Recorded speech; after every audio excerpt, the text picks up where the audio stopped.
My wife slept with her boss, so I quietly stole his beautiful wife instead. She's so amazing, I told him at the company's party while he stood there shaking with rage. The restaurant was one of those places where the lighting costs more than the food. Soft amber glows pooling on white tablecloths, candles flickering, and glass hurricanes that probably had their own insurance policies. My wife Elena had chosen it. She always chose places like this when she had something to hide. I remember thinking that as I watched her across the table, her fingers dancing around the stem of her wine glass, never quite lifting it to her lips. She was nervous. Beautiful. Yes, Elena had always been beautiful in that effortless way that made other women study her like a puzzle they couldn't solve. But tonight, she was nervous. And Elena was never nervous. "You're quiet," she said. And her voice had that careful quality to it, like she was testing the ice on a frozen lake. "Am I?" I cut into my steak, watching the pink center bleed across the white plate. "Just tired, I guess." "Long week, Marcus." "It's Tuesday." I smiled. "Then it's going to be a very long week." She didn't laugh. Elena used to laugh at everything I said. Back when we first met. Back when I was the ambitious young architect who sketched our future on napkins and coffee shops. And she was the marketing executive who believed in every line I drew. That was 7 years ago. Somewhere between the mortgage and the promotions, between the dinner parties and the business trips, we'd stopped sketching futures together. Now she just stared at me with those green eyes that used to make me forget my own name. And I could see something moving behind them. Something guilty, something afraid. "I need to tell you something," she said. And there it was. The sentence that changes everything. The sentence that splits your life into before and after. Like a fault line cracking through bedrock.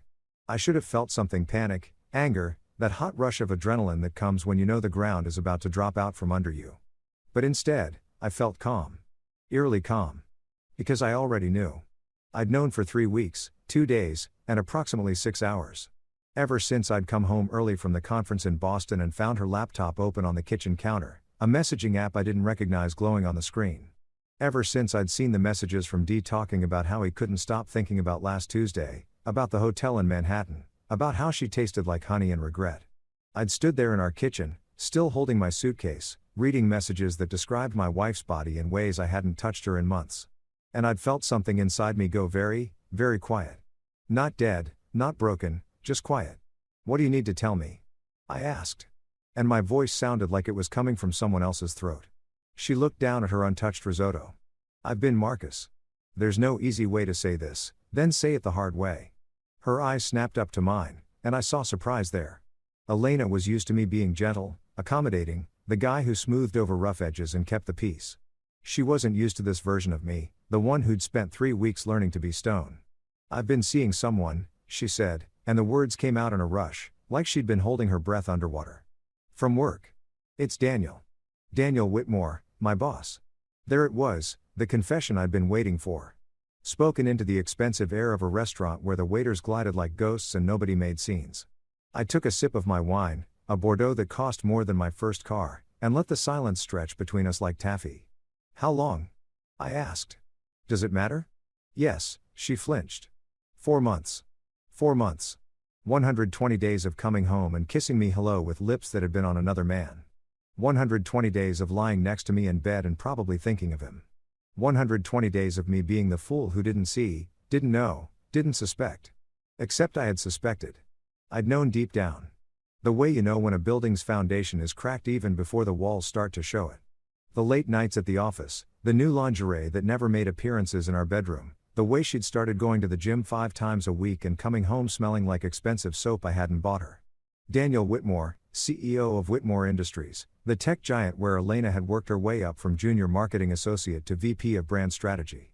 45 years old, married to some socialite I'd seen in magazine spreads, owner of a penthouse in Tribeca and a house in the Hamptons. The kind of man who wore success like cologne. "Are you in love with him?" I asked. Elena's face did something complicated. "Marcus, simple question, Elena. Are you in love with him?" "I don't know," she whispered. "I don't know what I feel anymore. I just know that when I'm with him, I feel alive, like I matter, like I'm not just what, just a wife." The words hit like a slap, clean and sharp. I set down my fork with exaggerated care, watching the silver catch the candlelight around us. Other couples laughed and clinkied glasses, living in their before moments, not yet knowing their fault lines were forming. "What do you want, Elena?" She looked at me with something that might have been hope or might have been relief. I want a divorce. And there it was, the nuclear option delivered between the main course and dessert. I should have seen it coming. Hell, part of me had seen it coming, but hearing it spoken out loud was different. It made it real. It made it a thing that was happening, not just a thing I suspected. Okay, I said. Her eyes widened. Okay, that's it. Just okay. What do you want me to say, Elena? You've clearly made up your mind. You've been sleeping with your boss for 4 months. You want a divorce. What exactly am I supposed to do? Beg you to stay? Fight for a marriage you've already left. I thought she trailed off, and I realized she'd expected me to crumble, to cry, to make a scene, to give her the dramatic confrontation that would justify everything, that would make me the bad guy in whatever story she'd been telling herself. But I'd learned something in those 3 weeks of silent knowing. I'd learned that sometimes the most powerful thing you can do is refuse to perform the role someone's written for you. I'll have my lawyer contact yours, I said, signaling for the check. We can work out the details civilly. No need to make this uglier than it already is. Marcus, I don't. I held up a hand. Please don't. You've said what you needed to say. Let's leave it at that. The waiter brought the check on a small silver tray, and I paid for the meal that would be our last together as husband and wife. $347 for the privilege of having my marriage officially ended over overpriced seafood and undercooked honesty. We drove home in silence. Elena's fingers twisting her wedding ring, the platinum band I'd saved for 6 months to buy. Back when I thought forever meant something. When we pulled into our driveway, she turned to me.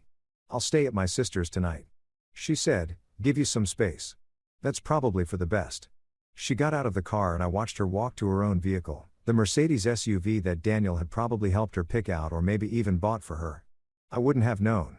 I'd stopped keeping track of where her money came from months ago, when I'd stopped being able to afford the mental arithmetic of our dissolving life.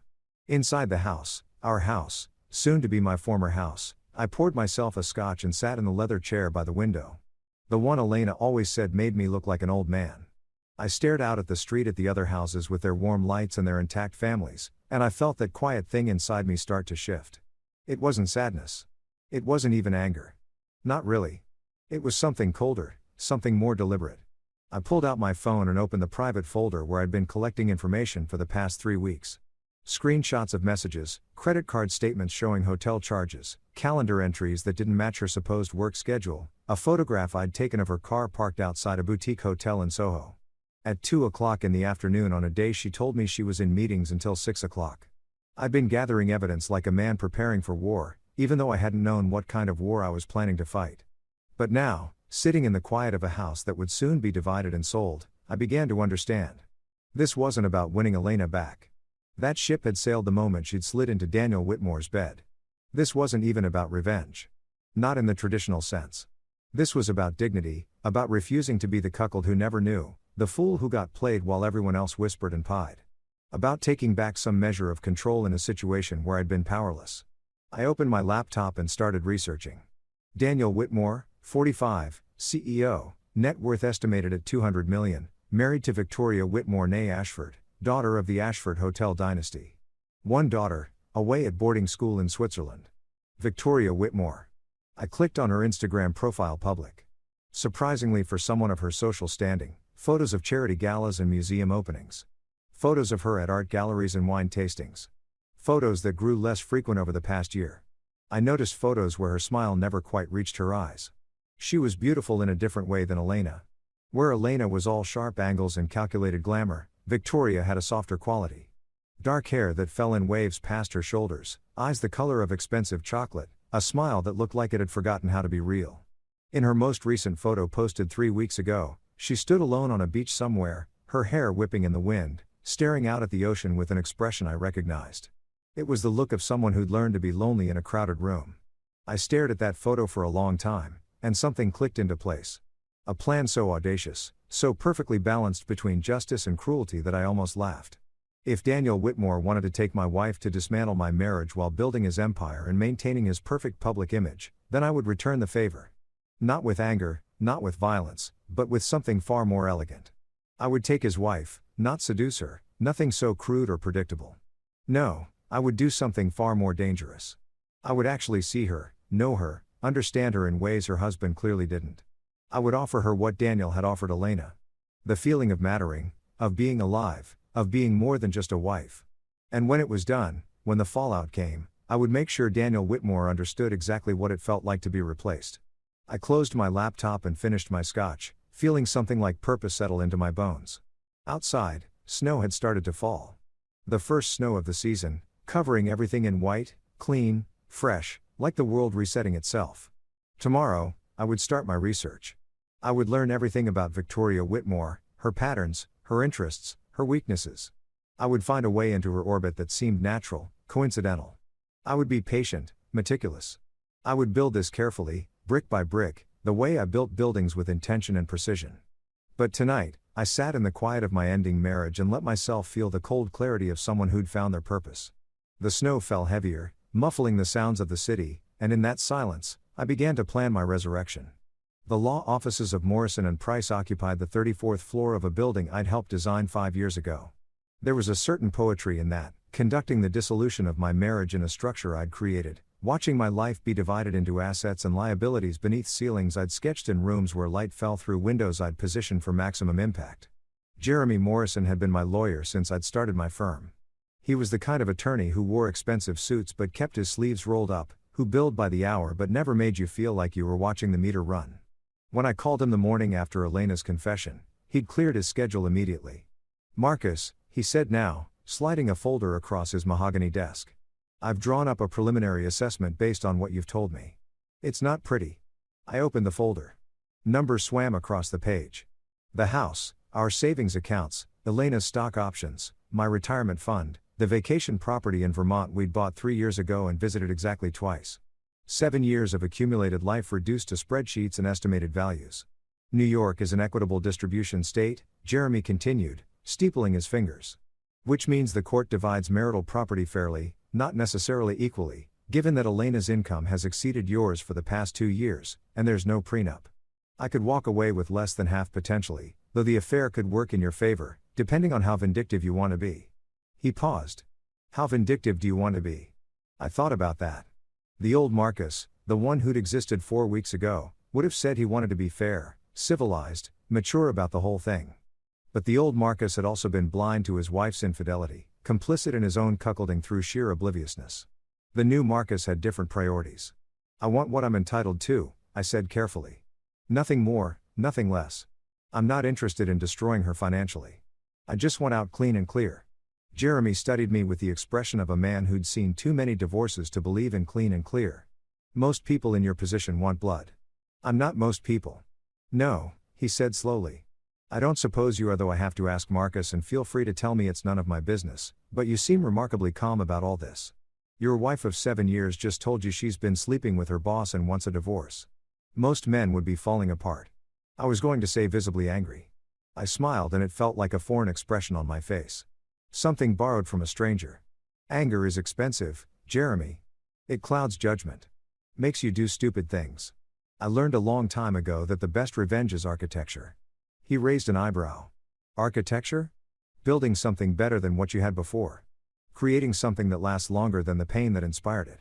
I stood, buttoning my coat. "How long until we can file? If you're serious about keeping this civil, I can have preliminary papers ready by next week, though. I'd recommend waiting until next week is fine. Send me the documents when they're ready." I left his office and stepped into the cold November air, watching people rush past on their lunch breaks, all of them carrying their own invisible burdens. Somewhere in this city, Elena was probably at her desk, pretending to work while texting Daniel. Somewhere, Daniel Whitmore was in a corner office running his empire and my wife simultaneously, believing he'd won some kind of prize. They had no idea what was coming. I pulled out my phone and opened the research document I'd been building. Over the past week, I'd learned more about Victoria Whitmore than most people knew about their own spouses. She wasn't just the trophy wife of a tech CEO. She was a former curator at the Museum of Modern Art, forced to give up her career when Daniel's company went public and required a full-time society wife. She sat on the boards of 3 charities, volunteered at a literacy program in Brooklyn, and had a master's in art history from Columbia. She also, according to a carefully worded profile in Manhattan Magazine from 6 months ago, felt deeply fulfilled by her philanthropic work, even if it meant setting aside her curatorial ambitions. The language of polite surrender. I recognized it because I'd used similar phrases myself when people asked how I felt about Elena's meteoric rise, while my own firm stayed comfortably small and sustainable. I'm happy for her success. I'd say someone has to keep the home fires burning. Both of us, it seemed, had become experts at lying about our own eraser. Victoria's Instagram showed a woman who attended the right events, wore the right clothes, smiled the right smiles, but there were cracks if you knew where to look. Photos of art exhibitions she attended alone. Check-ins at museums on weekday afternoons when most society wives were at lunch. A quote she'd shared 2 months ago from Virginia Woolf. Lock up your libraries if you like, but there is no gate, no lock, no bolt that you can set upon the freedom of my mind. A woman feeling caged. A woman hungry for something her gilded life couldn't provide. Perfect. My phone buzzed. A text from Elena. I've moved most of my things out. Left your grandmother's china set in the photo albums. Thought you'd want those. My lawyer will contact yours next week. No apology, no second thoughts, just logistics and the division of memory. I deleted the message without responding. Instead, I opened a different app, one I downloaded 3 days ago after extensive research into Victoria's patterns. It was called Art Connect, a social platform for art enthusiasts to discuss exhibitions, share recommendations, and organize viewing groups for gallery openings. Victoria Whitmore was an active member under the username Victoria A. Mama. She posted thoughtful critiques of new exhibitions, engaged in discussions about contemporary installation art, and occasionally organized small viewing groups for lesser-known galleries in Chelsea and the Lower East Side. Her most recent post from yesterday. Anyone interested in the new Rothko retrospective at Pace? Thinking of going Thursday evening? Always better to experience color field painting with others who appreciate the emotional architecture of it. Emotional architecture. The phrase struck me both for its pretension and its accuracy. Rothko had built cathedrals out of color, spaces designed to make you feel rather than think. I'd always admired that. The idea that you could construct emotion the way you constructed buildings with intention and precision. I created an account. Username Marcus Architect. Profile picture. A photo of me at a building site. Thoughtful and professional. Nothing try hard about it. Bio. Architect by trade. Student of space and light. Believer in the emotional geometry of well-designed environments. Then I commented on her post. Rothko understood that architecture isn't just about physical space. It's about creating environments for contemplation. Would love to join if there's room. Always fascinating to see his work with people who understand the structural component of his compositions. I hit send and felt something like electricity run through me. Not guilt. I'd moved past guilt somewhere around the second week of knowing about Elena's affair. This was something different. Anticipation. The feeling of a plan beginning to move from blueprint to foundation. My phone buzzed within minutes. Victoria, a mom. Love that perspective. Most people focus purely on the emotional without recognizing the architectural precision of his color blocks. Absolutely. Join us planning to meet at the gallery entrance at 6 p.m. Thursday. Fair warning, I tend to spend at least an hour in front of each major piece. Patience required. I smiled. Marcus, architect. Patience is the foundation of appreciation. See you Thursday. 3 days. 3 days to prepare, to research, to ensure that when we met, I would be exactly what she needed me to be. Not a seducer, not a player, just a man who saw her, really saw her in ways her husband had stopped seeing her years ago. I spent those 3 days becoming an expert on Rothko. I read critical essays and artist biographies. I visited the MoMA to stand in front of his work and understand what drew Victoria to these massive canvases of color. I learned about his suicide, his depression, his belief that his paintings were dramas meant to evoke profound human emotions. I also learned everything I could about Victoria herself. Not just the public information, but the traces she left across the internet like breadcrumbs. A blog she'd abandoned 3 years ago, where she'd written eloquently about the intersection of art and memory. A YouTube channel with only 2 videos, both from 4 years ago, where she'd given tours of MoMA exhibitions with the kind of passion that made you understand why she'd chosen this career. In one video, she stood in front of a Pollock drip painting, and her whole face transformed. People think this is chaos, she said, gesturing at the canvas. But look closer. There's intention in every splatter, structure, and the apparent randomness. Pollock didn't just throw paint. He built these pieces like symphonies. Each gesture deliberate. It's not chaos. It's controlled passion. I watched that video 5 times. Studying not the art, but her. The way her hands moved when she talked, like she was conducting music only she could hear. The way her voice softened when she described technique grew stronger when she defended the artist's vision. The way she looked at the painting like it was a person she loved. This was not a woman who'd given up her career willingly. This was a woman who'd been convinced to trade her passion for security, her voice for a social position. And now she was spending her days at charity luncheons and her nights at her husband's business dinners, slowly disappearing behind the role of Mrs. Daniel Whitmore. I understood that disappearance. I'd been vanishing myself for years, becoming smaller and quieter as Elena's star rose. The understanding husband, the supportive partner, the man who didn't mind that his wife was her boss because, hey, at least someone found her exciting. Thursday arrived cold and clear. I dressed carefully, dark jeans, a cashmere sweater, a wool coat that looked expensive without being ostentatious. The goal was to appear successful but not showy, cultured but not pretentious. I wanted to look like someone who belonged in her world without trying too hard to impress. The Pace Gallery stood in Chelsea, all glass and white walls, the kind of space designed to make art the only thing that mattered. I arrived 15 minutes early and bought the exhibition catalog, studying it in the lobby like I was preparing for an exam. At 5:58 p.m., she walked in. Victoria Whitmore was more striking in person than in photographs. She wore a charcoal dress that probably cost more than my monthly mortgage, paired with a burgundy coat and simple jewelry. But it was her face that caught me, intelligent eyes, a mouth that looked like it was used to holding back opinions, and something in her posture that suggested both confidence and careful constraint. She was alone. I watched her scan the small group gathered near the entrance. 4 other people all looking at their phones. When her eyes landed on me, there was a flicker of assessment, quick and thorough. Then she smiled, and I understood why Daniel had married her. It wasn't just beauty. It was the way that smile made you feel like you'd earned something valuable. "Marcus," she said, approaching with her hand extended. "I'm Victoria. I recognize you from your profile picture." Her handshake was firm, professional. Up close, I could see fine lines at the corners of her eyes. The kind that came from years of smiling at things that didn't make you happy. "Thank you for organizing this," I said. "I've been wanting to see this exhibition properly. Went through it quickly last month, but it deserves more attention." "You've been before." Something in her voice sharpened with interest. "What did you think?" "Overwhelming in the best way, like standing inside emotion rather than looking at it, but I felt like I was rushing, trying to see everything at once. Sometimes you need to sit with discomfort to really understand it." She studied me for a moment, and I saw the exact instant she decided I wasn't just another dilettante. That's exactly it. Most people want art to be comfortable, to give them easy answers. But Rothko's work requires you to surrender to the uncertainty. The other members of her group approached 2 women in their 50s who looked like they collected art for investment purposes, and a young man who immediately started talking about color theory in a way that suggested he'd just discovered it. Victoria listened politely, but I could see her attention fragmenting. We moved into the exhibition space as a group, but within 20 minutes, the natural separation occurred.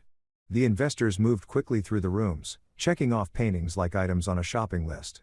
The young man got absorbed in taking photos for Instagram, and Victoria and I found ourselves standing in front of a massive canvas of deep reds and blacks alone in a room designed for solitude.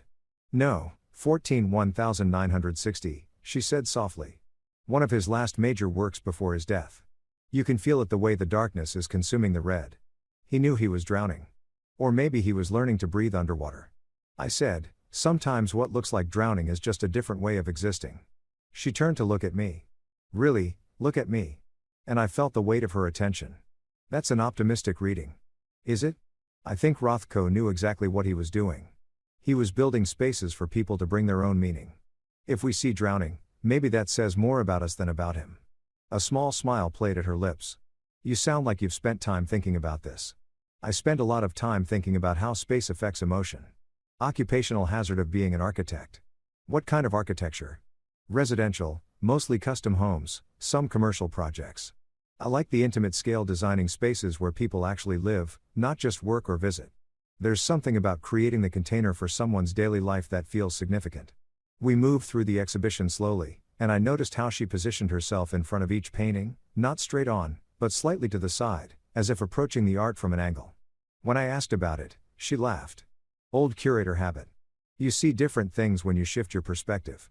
The way light hits the canvas changes. Colors reveal undertones. Most people plant themselves dead center and think they're seeing everything, but they're only getting one version of the truth. And you prefer multiple versions. I prefer acknowledging that there are multiple versions. Truth is positional. It changes depending on where you're standing." We were alone in the final room, a space dominated by a massive canvas of deep burgundy and black. The silence felt deliberate, constructed. I could hear her breathing, slow and measured. "Can I ask you something?" She said, still looking at the painting. Why did you really want to come today? The question surprised me with its directness. I'd expected small talk, gradual building of rapport, but Victoria Whitmore, it seemed, wasn't interested in the usual social choreography. Honestly, I said, I'm going through a divorce. My wife told me 2 weeks ago that she's been having an affair with her boss, and I realized that I'd been living in a very small space for a very long time, metaphorically speaking. I needed to remember what it felt like to experience something larger than my own anger. I watched her face carefully. The confession was calculated, vulnerable enough to be human, specific enough to be believable, and designed to create a sense of intimacy through shared pain. What I didn't expect was the way her expression shifted not to pity, but to recognition.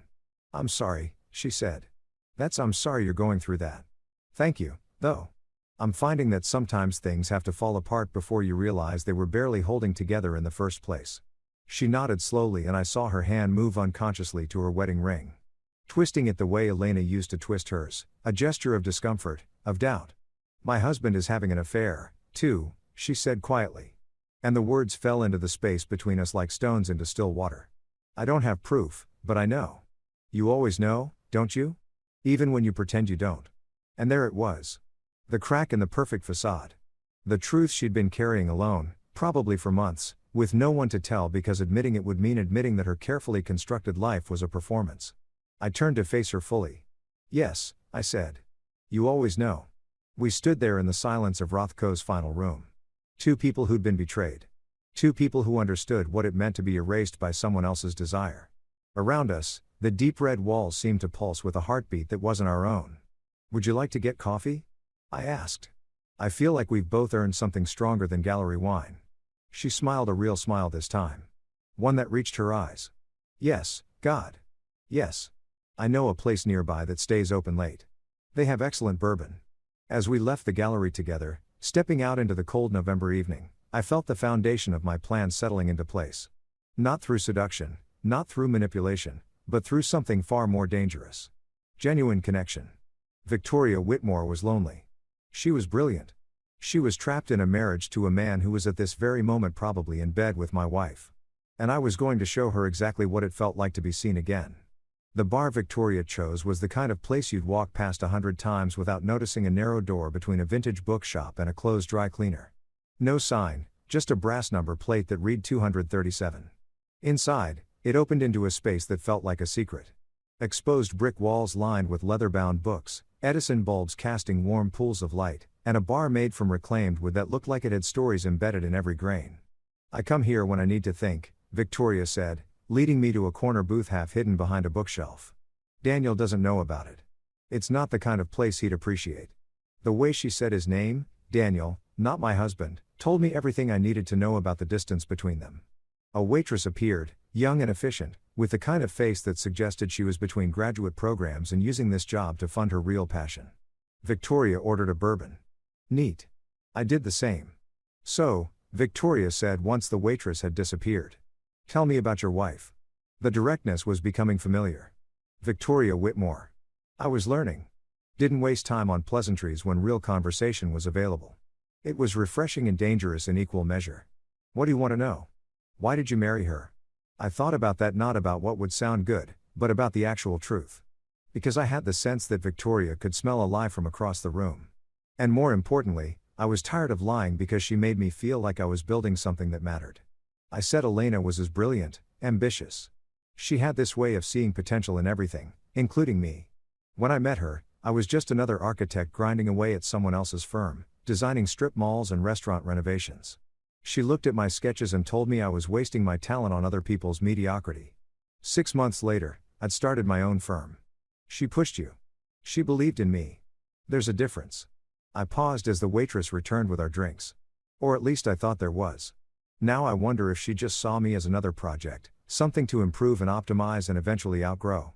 Victoria lifted her glass, studying the amber liquid like it held answers. Daniel chose me because I looked good in photographs. Because I came from the right family, because I understood how to navigate the social architecture of his world. She took a sip and I watched her throat work as she swallowed. He needed a wife who could throw dinner parties and sit on charity boards and smile at investors. I needed God. I don't even remember what I thought I needed. Security, status, permission to stop fighting so hard. You gave up your career. Her eyes snapped to mine. How did you know that? You mentioned you were a curator. Past tense. And there's a way you talk about art like someone who's been exiled from a country they still consider home. She set down her glass with exaggerated care. You're observant. Occupational hazard. I spend my days noticing how people move through spaces, how environments affect behavior. You learn to read the signs. And what signs are you reading now? I leaned back, considering her. In the low light, she looked younger than her 42 years, but also more fragile somehow, like fine porcelain that had developed invisible cracks.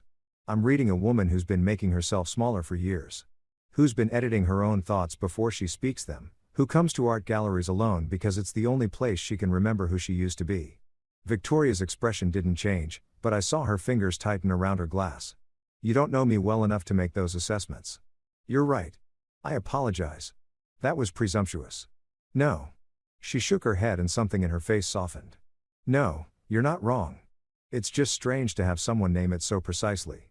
Most people look at my life and see nothing but privilege. The penthouse, the charity galas, the vacation home in Aspen. They think I have everything. But you gave up the thing that mattered most. Yes. The word came out like a confession. I was good at it. You know, curation. I had an eye for emerging artists. I could walk into a studio and know immediately if the work would resonate. I could build exhibitions that told stories that created dialogues between pieces that had never been in conversation before. It was like conducting an orchestra except with visual language instead of music. The passion in her voice was raw, unguarded. This was the Victoria from those YouTube videos. The one who spoke about art like it was oxygen. What happened? I asked, though I thought I knew. Daniel's company went public. Suddenly, we were worth $200 million on paper. And I was married to a CEO who needed a specific kind of wife. Not a working curator who spent her weekends in Brooklyn studios and came home with paint on her clothes. He needed someone who could host dinners for investors, who could make small talk with board members' wives, who could be photographed for magazine spreads about successful couples. So, you quit. So, I was strongly encouraged to redirect my energies toward philanthropic endeavors. Her voice had taken on a mimicking quality, like she was quoting someone. Probably Daniel. He made it sound so reasonable. Why work 60-hour weeks at the museum when I could be on the board of 3 different charities? Why exhaust myself building exhibitions when I could be funding emerging artists through our foundation? But it's not the same. It's not even close. She finished her bourbon and signaled for another. Writing checks isn't creating. Attending fundraisers isn't building something with your own hands. I sit in meetings and approve grants and smile for photographs, and every day I feel myself disappearing a little more. The rawness of it struck me. This wasn't the careful social performance of a society wife. This was a woman who'd been holding this inside for years. And suddenly, the dam had broken. When did you know he was having an affair? I asked. Victoria's second bourbon arrived. She took a long sip before answering. 6 months ago. We were at a company dinner. One of those interminable things where everyone drinks too much and pretends to enjoy each other's company. I went to find Daniel because the CFO's wife wanted to discuss some charity event. And I found him in his office with his VP of brand strategy. She paused. Elena, right? That's your wife's name. The confirmation hit me like a punch, even though I'd known. Hearing it spoken aloud, having the affair verified by the other betrayed spouse made it viscerally real in a new way. Yes, I said. Elena, they weren't having sex. Not then, at least. But I saw the way he looked at her, the way she laughed at something, he said, touching his arm, and I knew. You can tell the difference between normal flirtation and something that's already crossed a line. It's in the body language, the casual intimacy. Did you confront him? No. She laughed, but there was no humor in it. I went back to the dinner party and smiled and made small talk about fundraising strategies. I went home and slept next to him and pretended I hadn't seen anything. I've been pretending for 6 months. Why? The question hung between us heavy with implications. Why do any of us stay in marriages that have died? Why do we perform normally when everything underneath is rotting? Because leaving would mean admitting I made a mistake. Victoria said quietly. Admitting that I gave up my career, my identity, my entire sense of self for a man who can't even be bothered to hide his affairs competently. It would mean that my mother was right when she told me not to marry him, that my friends were right when they said I was throwing my life away, that I wasted the last 12 years building something that was hollow from the beginning. I understood that the sunk cost fallacy of failed marriages. We stay because leaving means admitting the investment was worthless, that all those years were a mistake. It's easier to pretend the foundation is solid than to acknowledge you've been living in a house of cards. What about you? Victoria asked, turning the question back. Why haven't you confronted your wife? You said she told you 2 weeks ago. But you seem very controlled about it. Most men would be destroying her car, screaming in public, making dramatic gestures that would only make me look pathetic. I shook my head. I spent the first week after I found out wanting to burn everything down. But anger is expensive. It costs you your dignity, your clarity, your ability to think strategically. So, you're thinking strategically.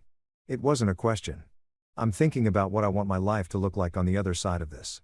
And I realized that getting revenge in obvious ways, slashing tires, sending angry emails, making scenes that just makes me the villain in her story, the jealous husband who couldn't handle her success. I don't want to be that character.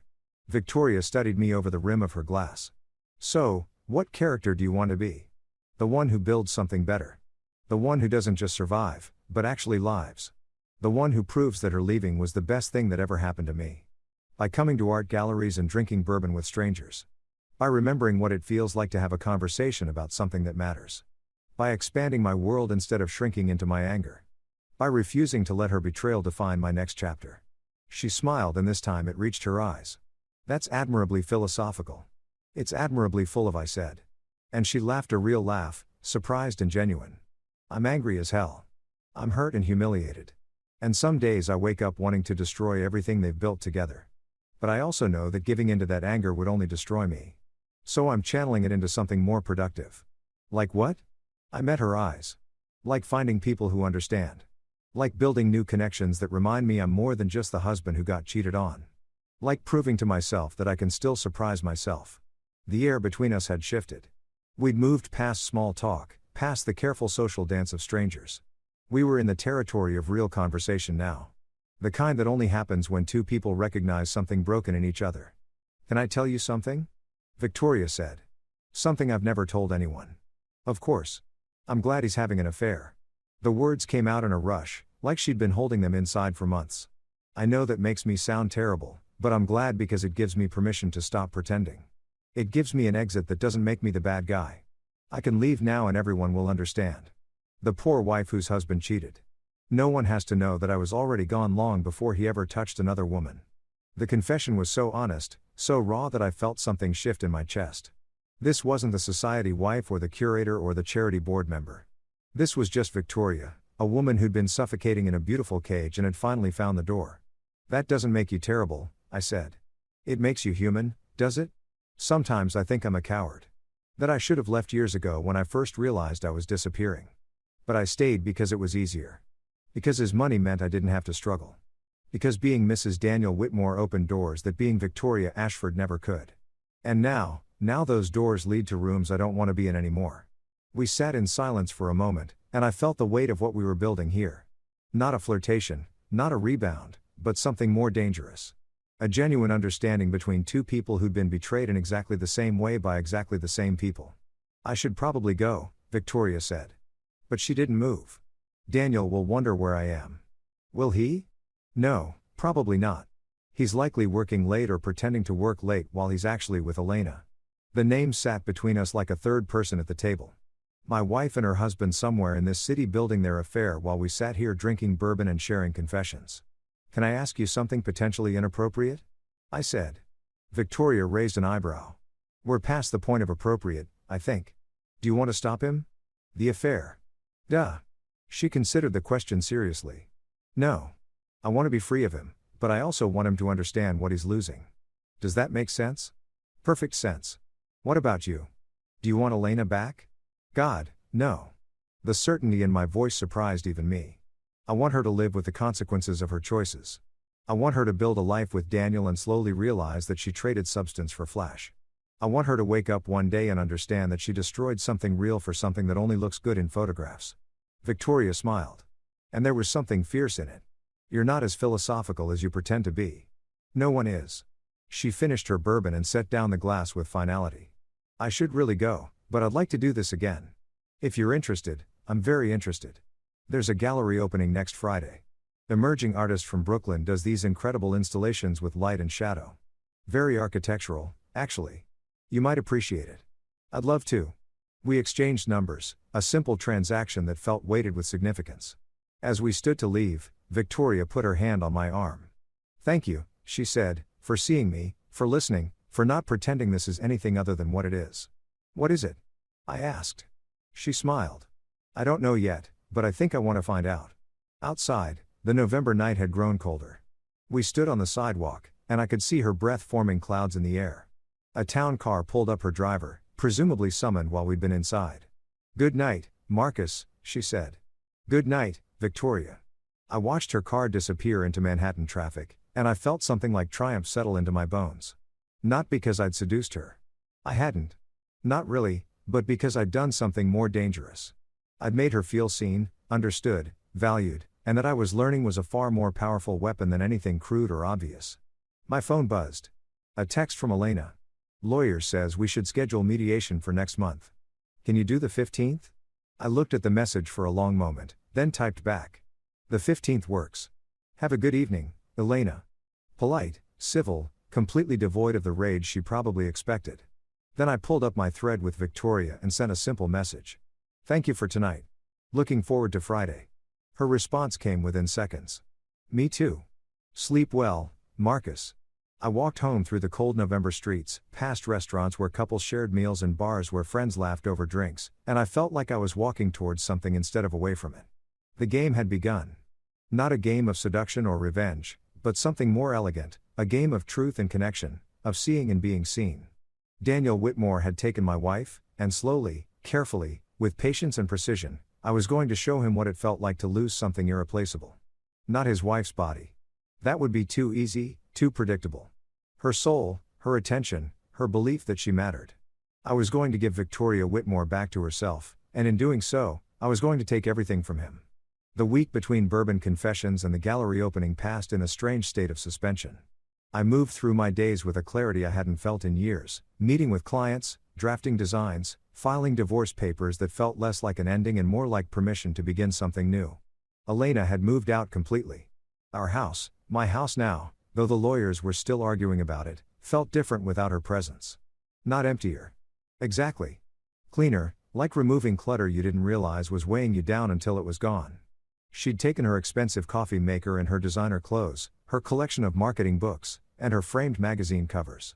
She'd left the art we'd bought together, pieces I'd chosen that she'd never really liked, and the furniture for my grandmother. The division felt appropriate. She got the symbols of her success. I got the things with actual history. I spent the evenings researching. Not Victoria this time, but the artist whose opening we'd be attending. Sophia Chen, 32, MFA from Yale, known for installation pieces that played with light and architectural space. Her work had been described as hauntingly intimate and aggressively beautiful. The kind of contradictory praise that meant she was doing something interesting. I also researched Daniel Whitmore more thoroughly. Not just the public information, the Forbes profiles, and the TechCrunch articles, but the cracks in his perfect facade. A lawsuit from 3 years ago, settled quietly involving allegations of hostile work environment. An interview where he'd said his wife understood the sacrifices necessary for success. A photograph from a charity gala where Victoria stood 2 feet away from him, smiling at the camera while looking completely alone. The more I learned, the more I understood that Daniel Whitmore was a man who collected things, companies, status symbols, people. Elena was just his latest acquisition, younger, ambitious, hungry for the power he could provide. And Victoria had been the first acquisition, chosen for her pedigree and her ability to play the role he needed. Both women reduced to their utility. Both of us, their spouses, reduced to obstacles or footnotes. On Friday evening, I dressed with the same care I'd taken the previous week. Charcoal slacks, a navy sweater, a coat that looked expensive without screaming it. I studied myself in the mirror and saw a man who'd lost 20 pounds in the past month without trying, whose eyes had developed a sharpness they'd lacked before. Grief had carved something leaner out of me, something harder. The gallery was in Bushwick, occupying a converted warehouse that still had the bones of its industrial past. Inside, white walls soared 20 feet high, and Sophia Chen's installations filled the space with geometric patterns of light and shadow. Projectors cast moving images onto translucent screens suspended from the ceiling, creating layers of illumination that shifted as you walked through them. It was beautiful. It was also deeply unsettling the way the light never stayed still, the way you could never be certain what you were seeing was real or reflected. Victoria was already there when I arrived. She stood in front of a piece called Memory Palace, a maze of gauze screens onto which were projected images of empty rooms, doorways that led nowhere, windows that showed only more windows. She wore black, a simple dress that probably cost more than my car, but elegant in its restraint. Her hair was pulled back, exposing the line of her neck, and she'd foregone her wedding ring. I noticed that immediately, the absence of gold on her left hand. "Marcus," she said, turning as I approached. Her smile was genuine, reaching her eyes in a way that suggested she'd been looking forward to this. "You made it. I wouldn't miss it. This is extraordinary, isn't it?" She gestured at the installation. "Sophia's exploring the architecture of memory, how we build internal spaces to house our past, and how those spaces are never stable, always shifting, always being rewritten." We walked through the maze of screens together and I noticed how the other gallery goers gave Victoria space. Not because they didn't recognize her, several did. I saw the double takes, but because she projected an aura that suggested she was here for the art, not for networking. "How was your week?" she asked as we emerged from Memory Palace into a room where light fractured through suspended prisms, creating rainbow patterns on the floor. "Productive. Signed my divorce papers. Met with 3 new clients. Started designing a house for a couple in Connecticut who actually seemed to like each other."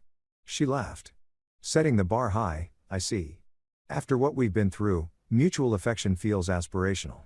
I paused in front of a piece called Fault Lines, a floor installation of broken mirrors arranged to create the illusion of depth. "What about you?"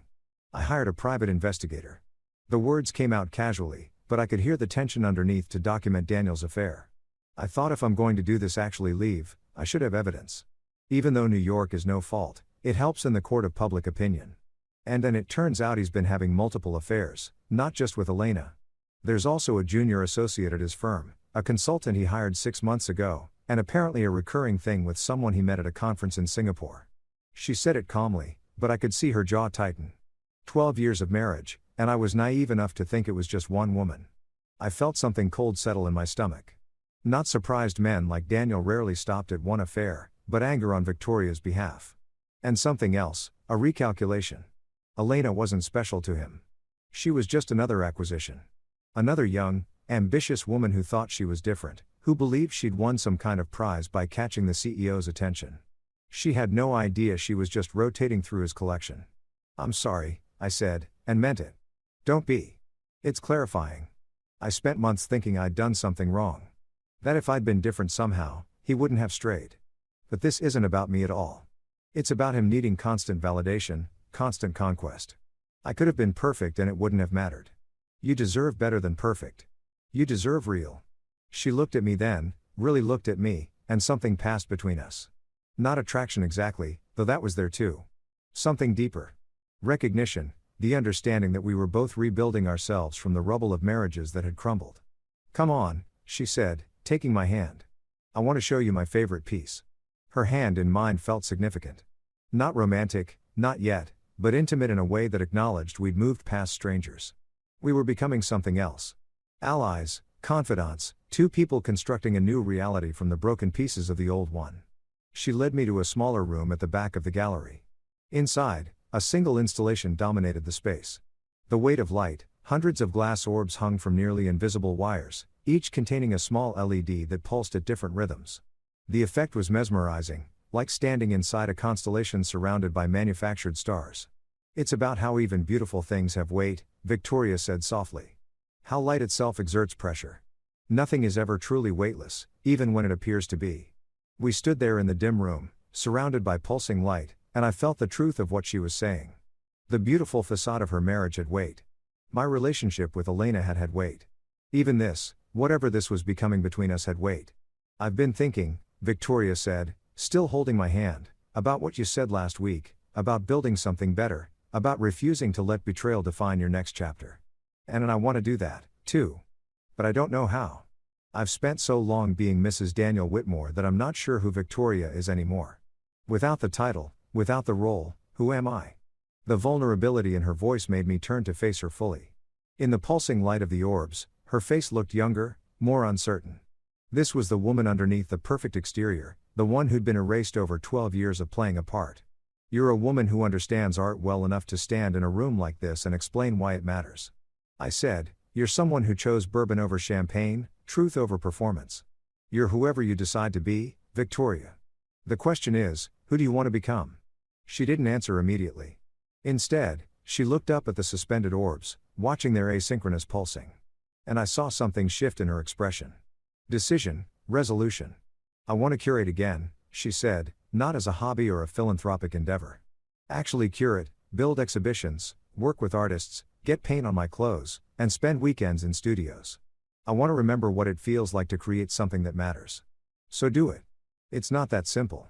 Daniel will fight me. Not because he cares about my career, but because it threatens the image. The CEO's wife isn't supposed to have her own ambitions. She's supposed to be decorative and supportive and content with being an accessory. Then don't tell him. Start small. Build it quietly until it's too substantial to tear down. She smiled. You make it sound possible. It is possible. I started my firm while working full-time for someone else. Nights and weekends for 2 years before I could afford to leave. It was exhausting, but it was mine. That mattered more than anything else. How do I even start? I thought about that. About the practical steps of reclaiming a career you'd abandoned. You still have contacts in the art world. Some, though I've been out for so long, I'm not sure they'd take me seriously. Then make them take you seriously. Find an emerging artist who needs an advocate. Someone whose work you believe in but who doesn't have gallery representation. Curate a small show independently. Rent a space. Build the exhibition yourself. Prove you can still do this. Her eyes lit up. Like a pop-up exhibition. Exactly. Low overhead, high impact. If it works, you've got momentum. If it doesn't, you've learned something and you try again. Either way, you're moving forward instead of staying frozen. You've thought about this. I've thought about a lot of things lately, mostly about how to build a life that's actually mine, not some compromised version that makes other people comfortable. Victoria squeezed my hand. Thank you for this, for seeing possibilities instead of just obstacles. That's what architects do. We look at empty space and imagine what could be built there. We stood there for a moment longer, surrounded by pulsing light, and I felt the weight she'd mentioned. This connection we were building had gravity. It was pulling us towards something that couldn't be easily categorized or controlled. Victoria, we both turned. A man approached 50's expensive suit. The kind of confident stride that suggested he owned things. He smiled at Victoria with the familiarity of old acquaintance. Richard Caldwell, Victoria said, and I heard her voice shift into her society wife register. Warmer but less genuine. I didn't know you were interested in installation art. I'm interested in investments, he said, glancing around the room. Sophia Chen's work is generating buzz. Thought I'd see what the fuss was about. His eyes moved to me. Richard Caldwell. I run an art advisory firm. Marcus Bennett, architect. We shook hands and I could feel him evaluating me, trying to place me in Victoria's social ecosystem. Friend, lover, business associate. Marcus has been educating me on the architectural elements of Sophia's work, Victoria said smoothly. The way she uses space and light to create emotional geometry. Fascinating. Richard's tone suggested it was anything but. Victoria, I've been meaning to reach out. I heard a rumor you might be getting back into curation. Any truth to that? I felt Victoria tense beside me. Where did you hear that art world gossip? You know how it is. Someone mentioned you'd been asking questions about available gallery spaces. He smiled. If you're serious about coming back, we should talk. I've got several clients looking for curators for private collections. I'll keep that in mind, Victoria said noncommittal. Enjoy the exhibition, Richard. It was a dismissal, politely delivered, but unmistakable. Richard took the hint, nodded at both of us, and drifted toward another installation. Private collections, Victoria said once he was out of earshot. Curating for rich people who want someone to tell them what art they should buy to impress their friends. That's not what I want. What do you want? To build something that matters. To work with artists who are creating because they have to, not because it's profitable. To curate exhibitions that change how people see the world, even if it's just for an hour. She turned to me. Is that naive? Am I too old to still believe in that kind of idealism? You're asking the wrong person. I'm the architect who turned down a partnership at a major firm because they wanted me to design identical luxury condos for the rest of my career. Idealism might be naive, but pragmatism is soul-crushing. She laughed, and the sound echoed in the small room. We're a pair, aren't we? Two middle-aged idealists trying to remember who we were before we started compromising. I prefer to think of us as people who are finally done compromising. Is that what we are? The question hung in the air between us, weighted with possibility. We were standing close now, close enough that I could smell her perfume, something subtle and expensive that suited her. Close enough that I could see the fine gold flecks in her brown eyes. I think we're people who understand each other, I said carefully. Who recognize something broken in each other and aren't afraid of it. What that becomes. I think we're still figuring that out. And if it becomes something that complicates everything, then we deal with complications. But at least we'll be dealing with them honestly, which is more than our spouses gave us. Victoria looked up at the pulsing orbs, and in their reflected light, I saw her face soften. I should tell you something. Daniel's company is having a holiday party in 3 weeks. Big event, investors, board members, all the important people. He always expects me to be there playing the perfect wife. She paused. I'm thinking of not going or of going and telling him I want a divorce in front of everyone. I haven't decided which would be more satisfying. Is there a third option? What do you mean? I thought about it, about Daniel Whitmore and his affairs. About Elena and her ambition. About the perfect public image they were both invested in maintaining. About how much damage could be done not with explosions but with carefully placed cracks. Go to the party, I said. Be the perfect wife one last time. Smile and charm and play your role flawlessly. Let them think everything's fine. Why? Because the best revenge isn't dramatic confrontation. It's building something better while they're not paying attention. Let him be comfortable. Let him think he's won, that he has everything under control. And then when you're ready, when you've built your new life to the point where his opinion doesn't matter anymore, that's when you walk away. Victoria studied me for a long moment. That's cold. That's strategic. You've thought about this. Your own revenge. I mean, I've thought about a lot of things. I met her eyes, including the fact that Daniel's holiday party might be the perfect place to begin implementing some of those thoughts. Understanding dawned on her face. You want to come with me? I want to meet the man who's sleeping with my wife. I want to shake his hand and smile and let him think I'm just another guest. I want to see him and Elena together, playing their own perfect couple routine while knowing exactly what they're doing and having them have no idea that I know. That's cruel. Manipulative probably, but also deeply satisfying. Victoria's smile turned sharp. I can bring a guest. Daniel encourages it. Makes me look less like the neglected wife if I show up with company. He'll assume you're just some friend from the art world. He won't think twice about it. Perfect. Marcus. She put her hand on my chest and I could feel my heartbeat against her palm.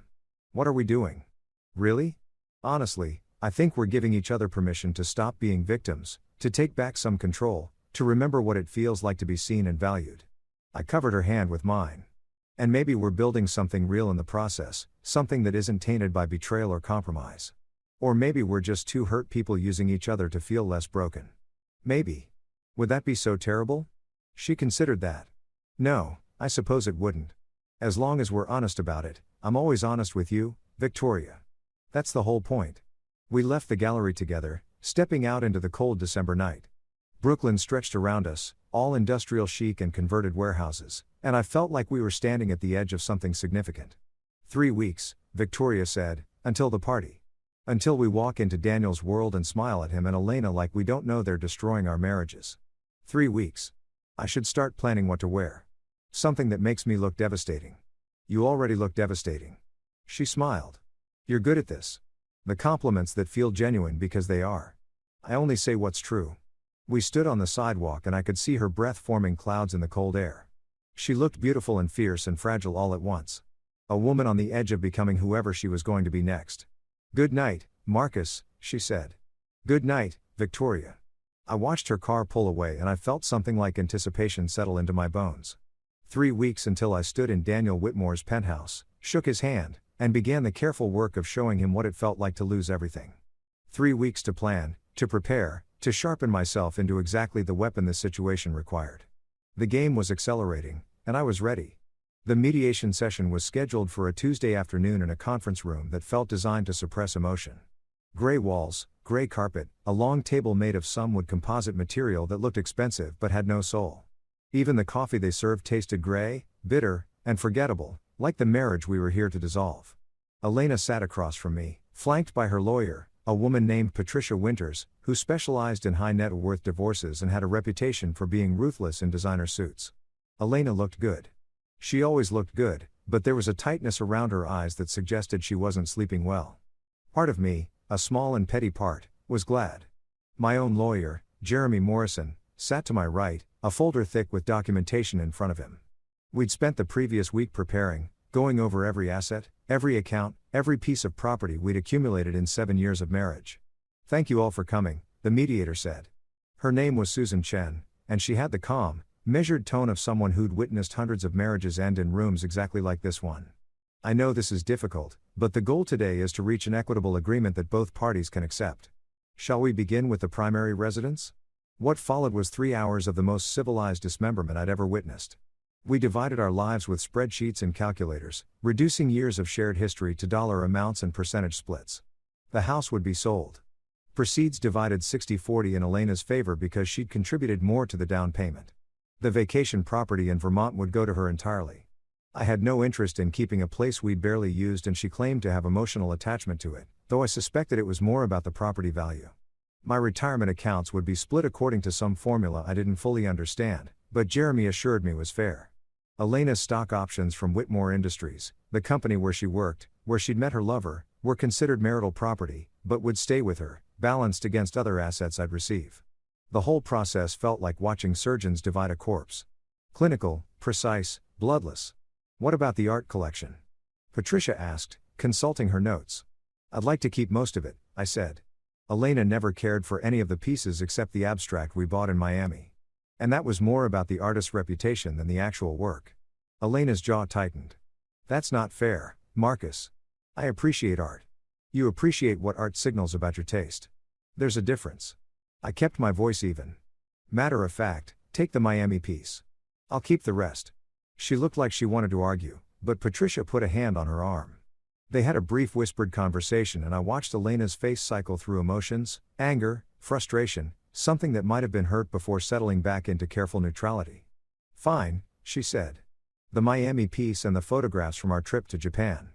Those hurt more than I expected. We bought those photographs together in Kyoto from a street artist who captured light through temple windows. I'd loved them, but I also understood the strategic value of concession. Agreed. We moved through the remaining items with brutal efficiency. Furniture, kitchenware, books, electronics, all of it divided and catalogued like inventory in a warehouse. By the time we reached the final items, I felt hollowed out, as if the mediation had scooped away pieces of me along with the joint checking account and the dining room set. I think we've made excellent progress, Susan said, making notes on her tablet. I'll draft the preliminary agreement based on today's discussion and send it to both counsel for review. If everything looks acceptable, we can move toward filing the final papers. How long? Elena asked. Her voice sounded different.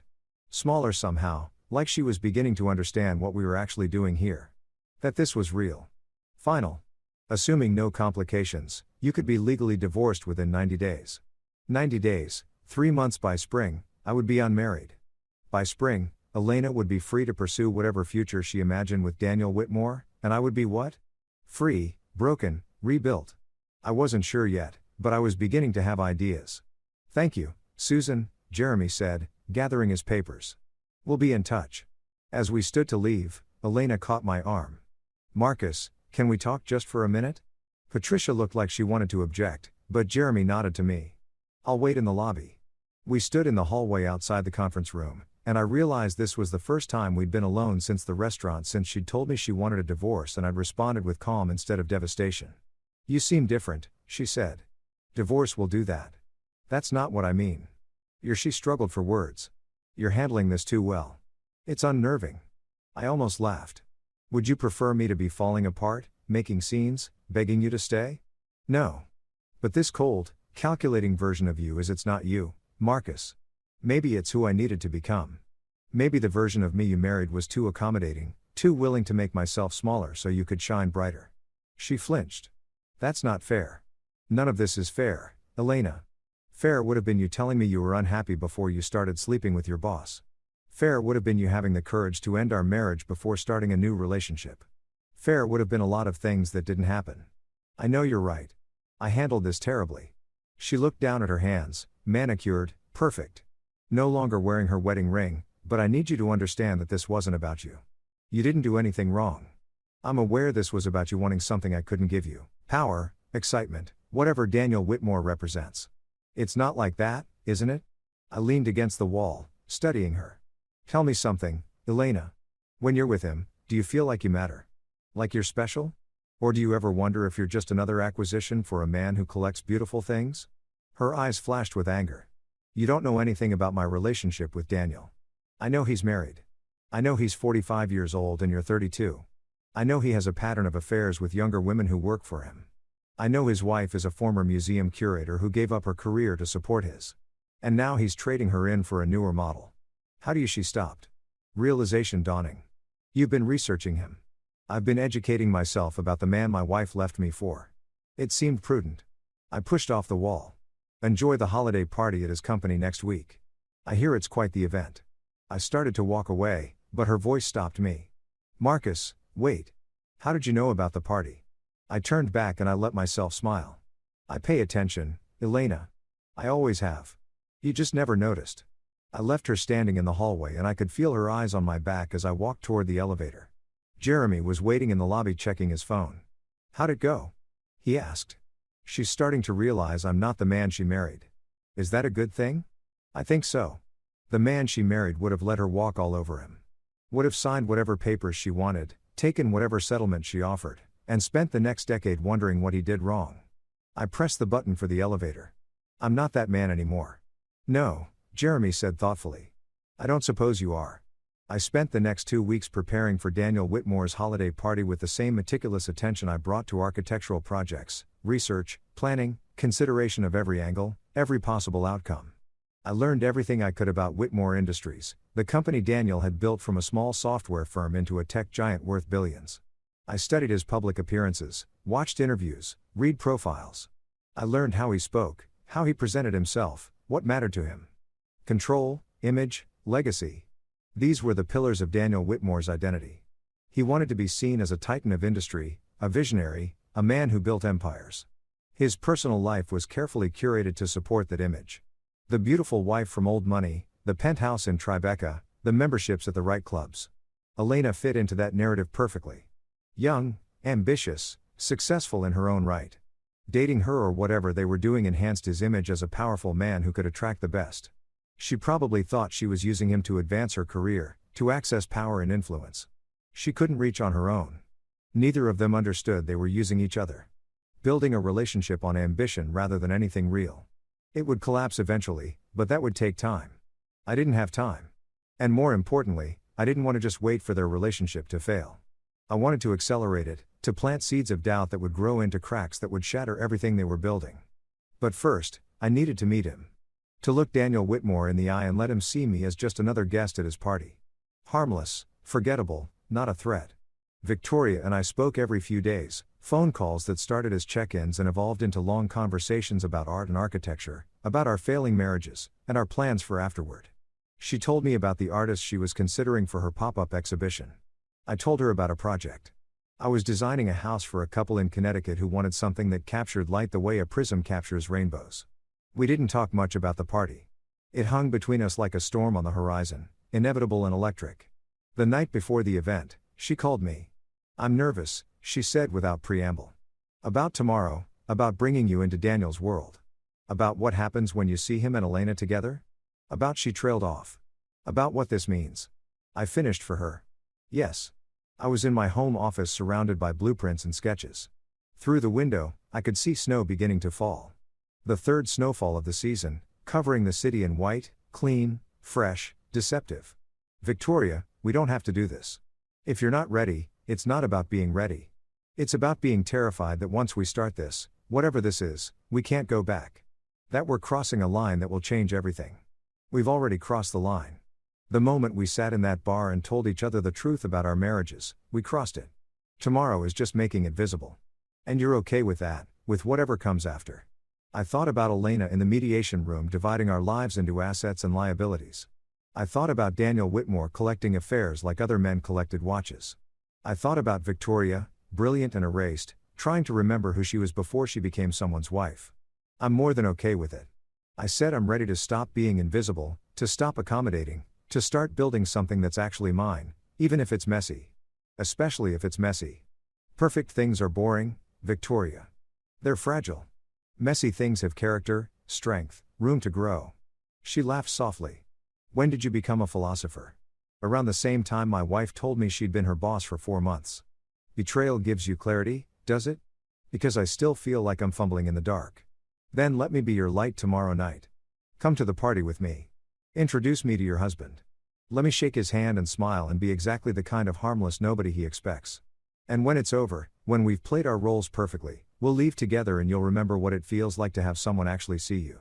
Silence on the other end. Then what should I wear? Something that makes you feel powerful. Something that reminds you who you were before you started shrinking yourself to fit his life. I have just the thing. It's red. Daniel hates it. Says it's too bold, too attention-seeking. Perfect. Wear the red, Marcus. Yes. Thank you for this, for giving me permission to stop being who he needs me to be. You don't need my permission, Victoria. You never did, but you're welcome anyway. After we hung up, I sat in my office for a long time watching the snowfall. Tomorrow night, I would walk into Daniel Whitmore's penthouse. I would see Elena on his arm playing the role of his girlfriend or mistress or whatever she thought she was. I would watch them smile and touch and pretend they were something special. And I would feel nothing. Or at least I would show nothing, because the real play wasn't tomorrow night. Tomorrow was just reconnaissance. The real play would come later, when I'd learned enough about Daniel to understand exactly where to apply pressure. When Victoria had rebuilt enough of herself to walk away without looking back. When Elena had invested enough in her fantasy with Daniel that shattering it would actually cost her something. I was building this carefully, the way I build houses. Foundation first, structure, support beams. Only then the aesthetic details, the finishing touches that made it look effortless. Tomorrow I would lay another piece of foundation. I pulled out my phone and texted Victoria. Pick you up at 7. Her response came immediately. I'll be ready. Red dress and all. I smiled and returned to my blueprints.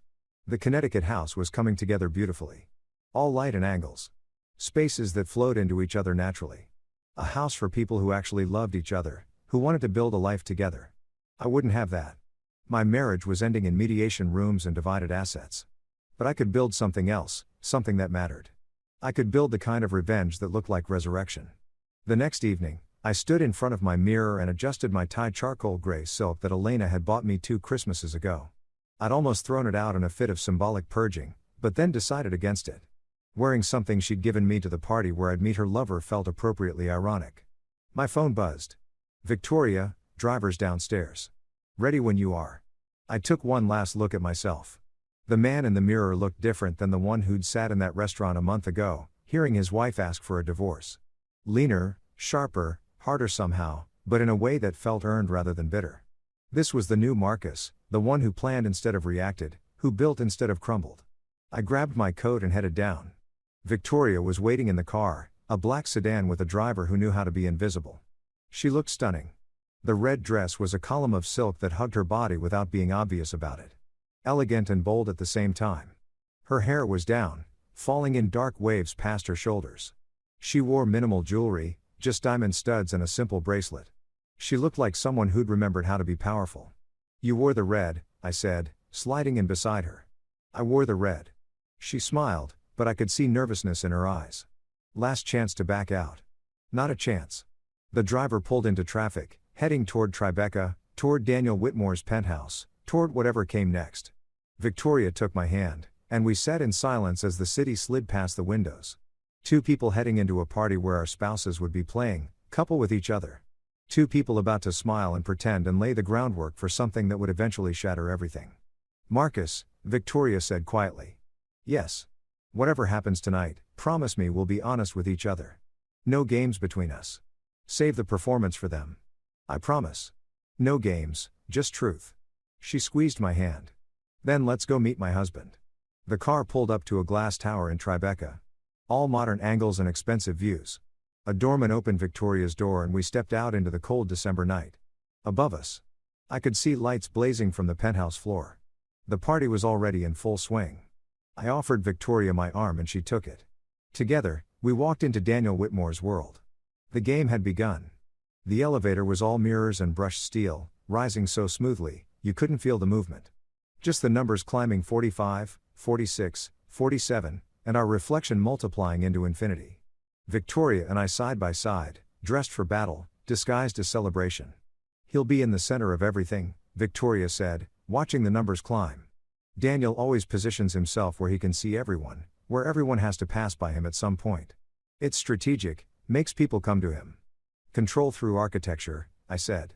I understand that, the elevator chimed. 48th floor. The doors slid open onto a private foyer. More marble, More mirrors, a massive flower arrangement that probably cost more than most people's monthly rent. Through double doors ahead, I could hear the party, conversation and laughter, the clink of glasses, music carefully selected to be sophisticated without being intrusive. A server appeared with a tray of champagne. Victoria took a glass but didn't drink. I did the same. Props for the performance. Ready? She asked. Absolutely. We walked through the doors together and I got my first look at Daniel Whitmore's world. The penthouse was exactly what I expected. Floor-to-ceiling windows offering views of Manhattan that probably added $10 million to the property value. Minimalist furniture that looked uncomfortable but photogenic. Art on the walls chosen by advisors rather than passion. Everything was designed to impress. Nothing designed to comfort. There were perhaps 70 people scattered throughout the main room. All of them dressed in variations of expensive tech executives and their partners, board members, investors, the kind of people who measured success in zeros and thought influence was something you could buy.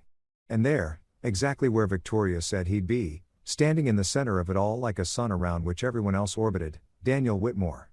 He was tall, 6'2", maybe 6'3", with the kind of silver fox aesthetic that required expensive hair products and personal trainers, tailored suit, no tie that studied casualness that actually took more effort than formal dress. Handsome in a generic way, like he'd been designed by committee to appeal to the whitest demographic.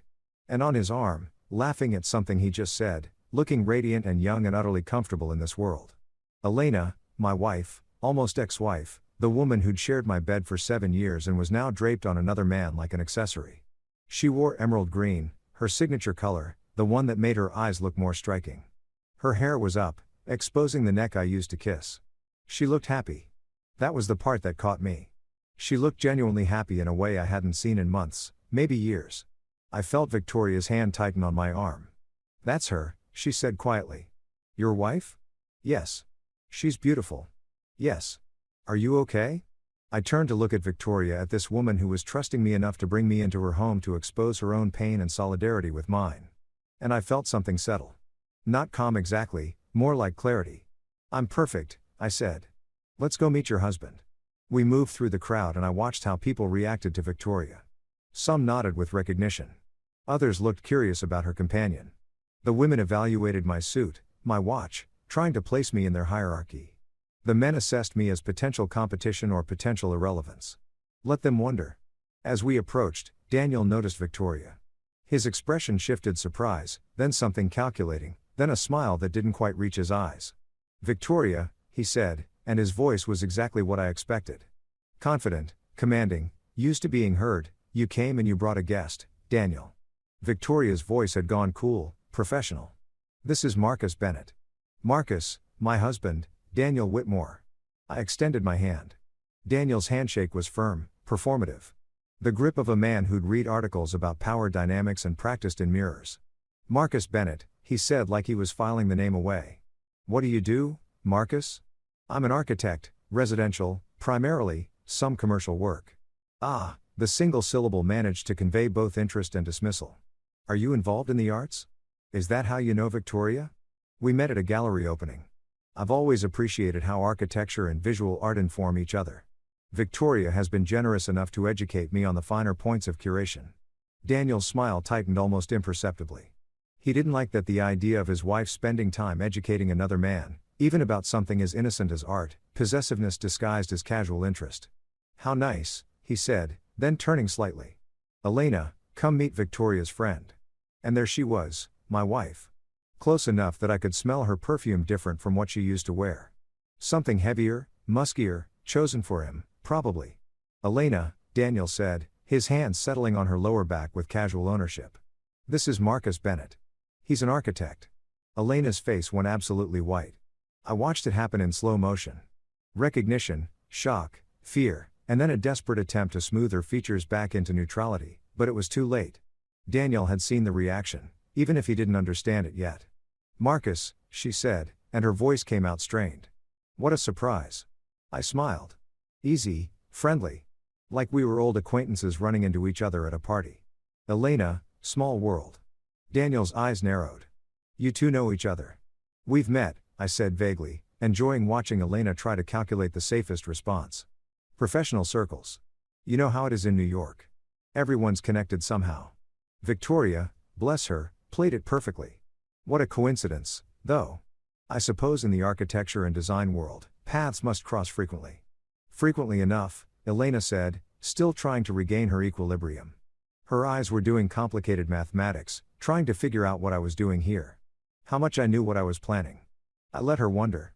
Well, Daniel said, already losing interest now that the moment of surprise had passed. Enjoy the party, Marcus. Victoria, we should talk later about the Grayson Foundation Gala. They want you to co-chair again. Of course, Victoria said smoothly. Later, we moved away, drifting into the crowd, and I could feel Elena's eyes following us. Victoria steered us toward the windows, away from the center of the room. That was, she started enlightening. I finished. Did you see her face? I saw both their faces. Daniel knows something's off, even if he doesn't know what. And Elena looked terrified. Good. Victoria studied me. You're enjoying this, shouldn't I be? For the first time in months, I'm not the one off balance. I'm not the one caught in a lie. I walked into my wife's lover's home, shook his hand, smiled at him, and he has no idea who I am or what I know. I took a sip of champagne. Yes, Victoria, I'm enjoying this very much. Just remember, the goal isn't just to make them uncomfortable. It's to take back our lives. I know, but that doesn't mean I can't enjoy watching them squirm along the way. We spent the next hour circulating. Victoria introduced me to people from her world, museum directors and gallery owners, collectors and artists. I was charming and interested and completely forgettable. Just another +1 at a party full of important people. But I was also watching, studying. I watched how Daniel worked the room, how he touched Elena, possessive little gestures, his hand on her back, her shoulder, her waist, marking territory.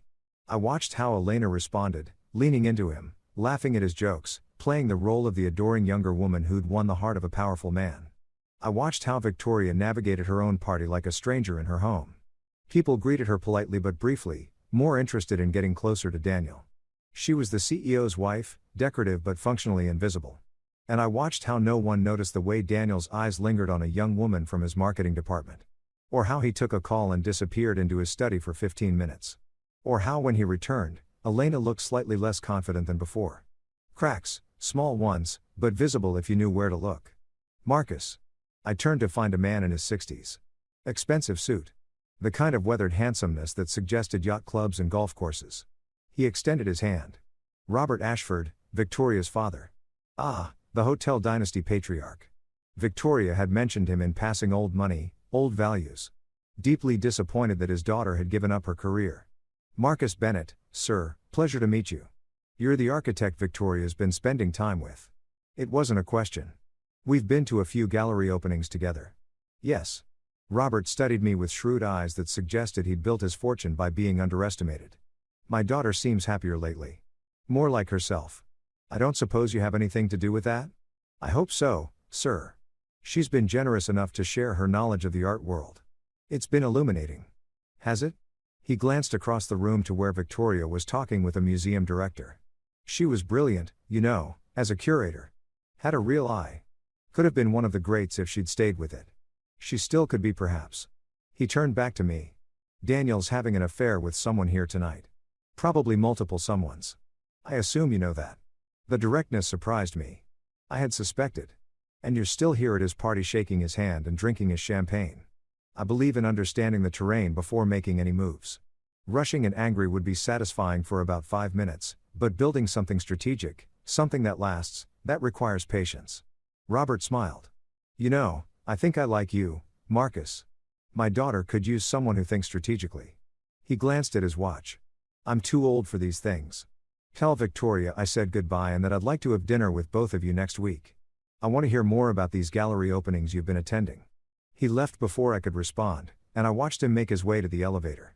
An ally potentially, or at least someone who wouldn't stand in the way if Victoria decided to blow up her marriage. Making friends. I turned to find Victoria beside me. 2 fresh glasses of champagne in her hands. She offered me one. Your father is interesting. He's direct. Think subtlety is for people who aren't confident in their positions. She sipped her champagne. What did he say? That he wants to have dinner with us next week. And that you were brilliant as a curator. Her expression softened. He never wanted me to marry Daniel. Told me I was trading my future for financial security. I thought he was being old-fashioned, that he didn't understand modern relationships. She laughed, but there was no humor in it. Turns out he understood perfectly. It's not too late, to go back to curation, isn't it? I've been out of the field for 12 years.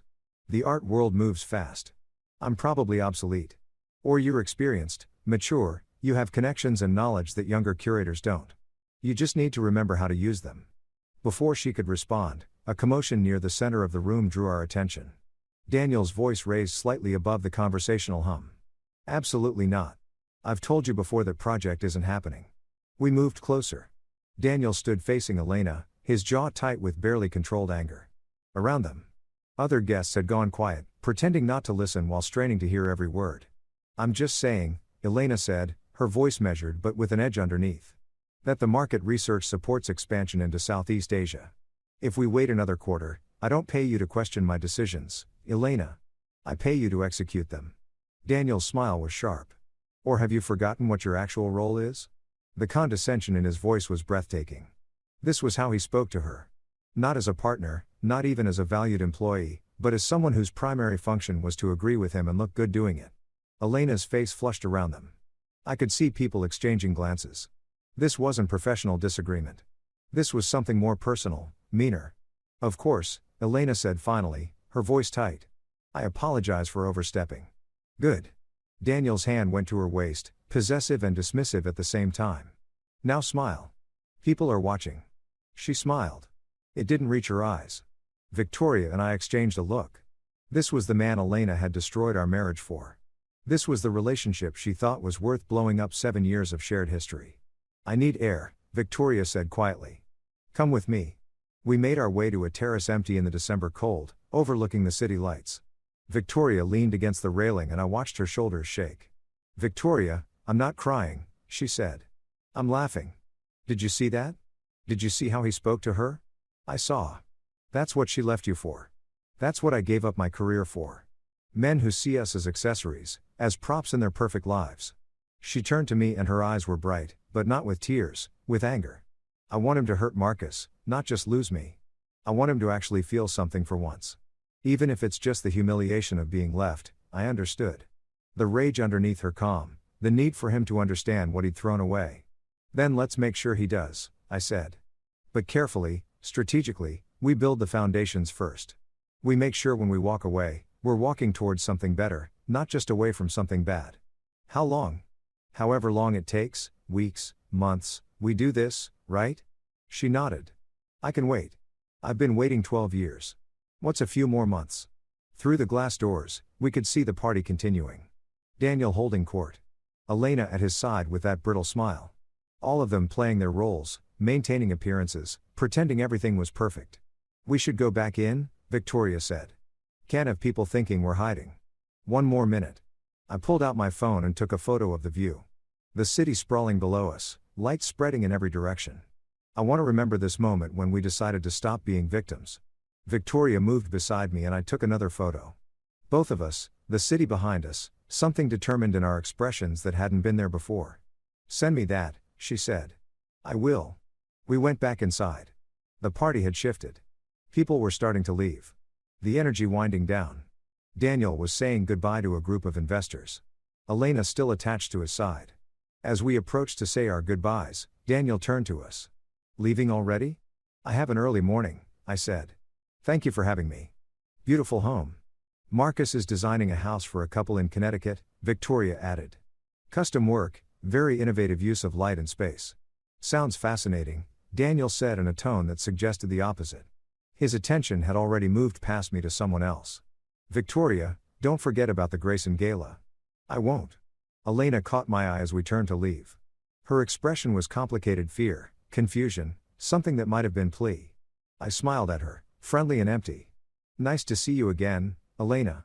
Enjoy your evening. In the elevator going down, Victoria took my hand. That was harder than I expected, she said. Which part? All of it. Seeing him with her, watching him be cruel to her, and knowing I used to make excuses for that behavior, pretending everything was fine when I wanted to scream. But you didn't scream.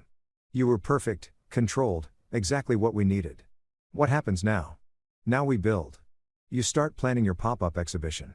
I keep designing houses for people who actually love each other. We become more ourselves and less the people they needed us to be. And slowly, carefully, we make them irrelevant to our happiness. And then we walk away and never look back. The elevator opened onto the lobby. We stepped out into the cold December night, and I felt something like freedom settling over me. We'd entered the lion's den. We'd smiled and played our roles and laid the groundwork for everything that would come next. And we'd walked out unscathed, stronger than when we went in. The game was accelerating, and we were winning. The days after the party felt electric, charged with possibility and danger in equal measure. I went through the motions of my normal life: meetings with clients, site visits, revisions to the Connecticut house design, but underneath it all, I felt like I was vibrating at a different frequency.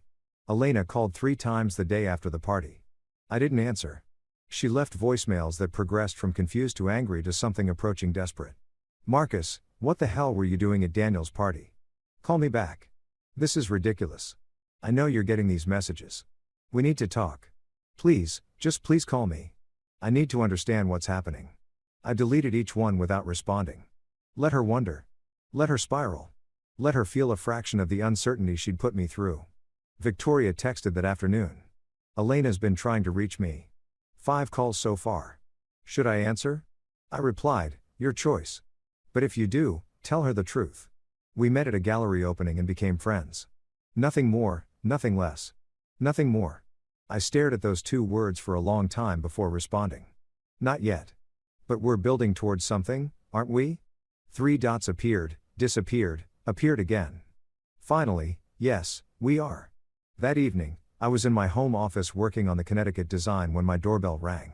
I checked the security camera and saw Elena standing on my porch, arms wrapped around herself against the December cold. I considered not answering, but curiosity won out. When I opened the door, she pushed past me without invitation. "We need to talk. Hello to you, too." She spun to face me, and I saw that the polished woman from the party had been replaced by someone fraying at the edges. Her hair was pulled back in a messy ponytail. She wore jeans and a sweater instead of her usual designer armor. And there were circles under her eyes that suggested she hadn't slept well. "What were you doing at Daniel's party? Attending a party? Is that not allowed? Don't play games, Marcus. You know what I mean?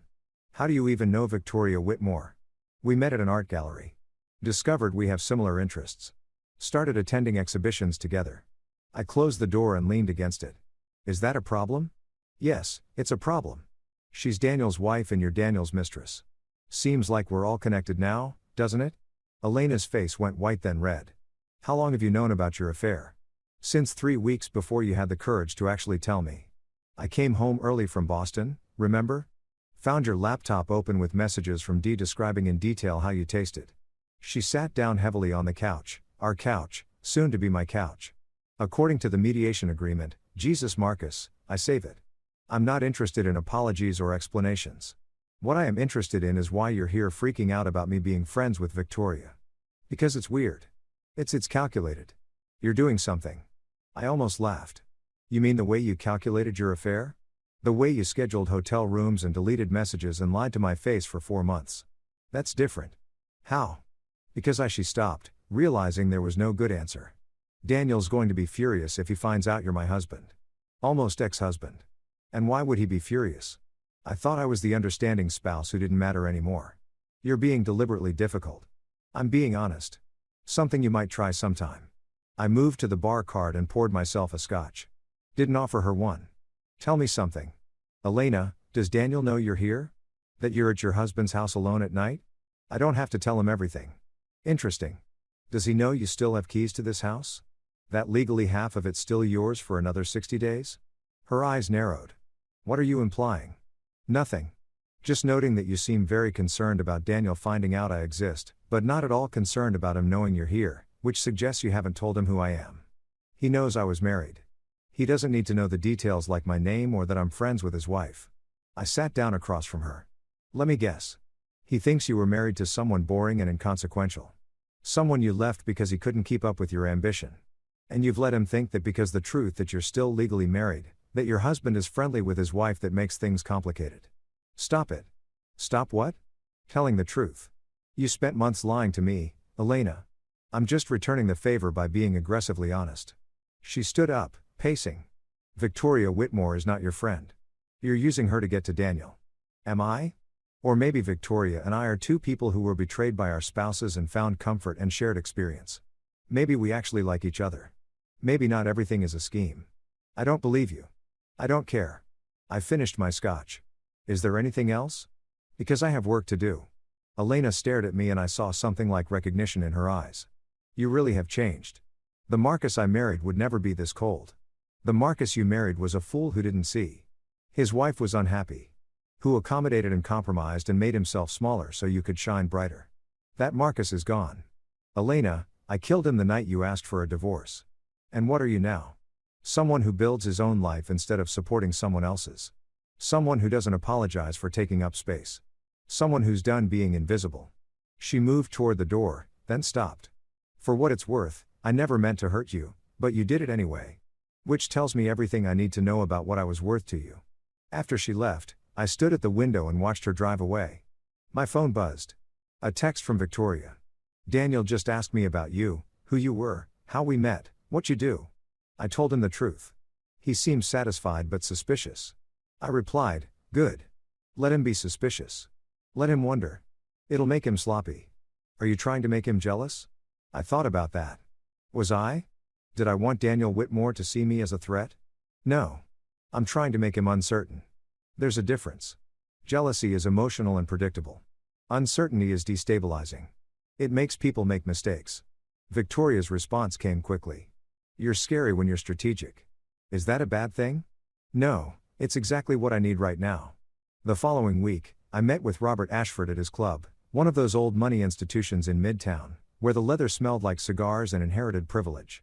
He was waiting in a private dining room, reading the Wall Street Journal with the kind of attention that suggested he was evaluating investments. Marcus, he said, standing to shake my hand. Thank you for coming. I hope you don't mind. I thought it would be easier to talk without Victoria present. She can join us for dessert. Of course, sir. We ordered him the filt, me the salmon, and for the first few minutes, we made small talk about architecture and real estate. The kind of conversation men like Robert used to assess whether you knew what you were talking about. Then over the main course, he got to the point. My daughter is planning to leave Daniel. I kept my expression neutral. She mentioned she was unhappy. Unhappy doesn't cover it. She's been dying slowly for 12 years, and I had to watch it happen. He cut his steak with precise movements. I told her not to marry him. Told her she was giving up too much. But she was in love or thought she was. And young people think love conquers all. It doesn't. No sir, it doesn't. She trusts you. I can see it in the way she talks about you.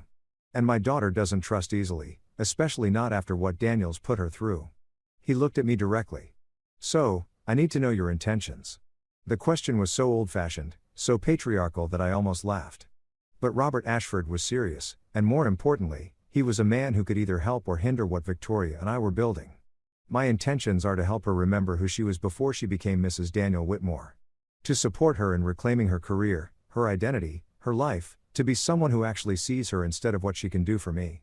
And when the divorce gets ugly, which it will, what then? Then I stand beside her, help her navigate it, make sure she doesn't compromise on what she deserves just to make it end faster. Robert studied me. You're going through your own divorce. Was yes, sir. Does Victoria know your wife is the woman Daniel's currently sleeping with? The question landed like a punch. I sat down my fort carefully. How did you? I have resources. When my daughter started spending time with a recently separated architect, I looked into you. Found out your wife works at Whitmore Industries. Put the pieces together. He sipped his wine. Does Victoria know? Yes. We've been honest with each other about everything, and you're not using her to get revenge on your wife and Daniel? The accusation hung between us. I could lie, tell him this was purely about helping Victoria, but he'd see through it. And more importantly, Victoria deserved better than me lying to her father. Not entirely, I said. Initially, yes. When I first met Victoria, part of me saw an opportunity for symmetry. Elena took Daniel. I could take Victoria. It was strategic and petty and exactly the kind of thing someone in pain does. I met his eyes, but that's not what this is anymore. Victoria is brilliant and kind and deserves better than being a pawn in anyone's game, mine included. What we're building now is genuine. It's messy and complicated and probably inadvisable, but it's real. Robert nodded slowly. I appreciate the honesty and the self-awareness. Does that mean I have your approval, sir? It means I'm not going to stand in your way. But Marcus, if you hurt my daughter, if you use her and discard her the way Daniel has, you'll find out exactly how much damage a man with my resources can do. Understood, sir. Good. He signaled for the waiter. Now, tell me about this pop-up exhibition she's planning. She won't give me details, says she wants to surprise me.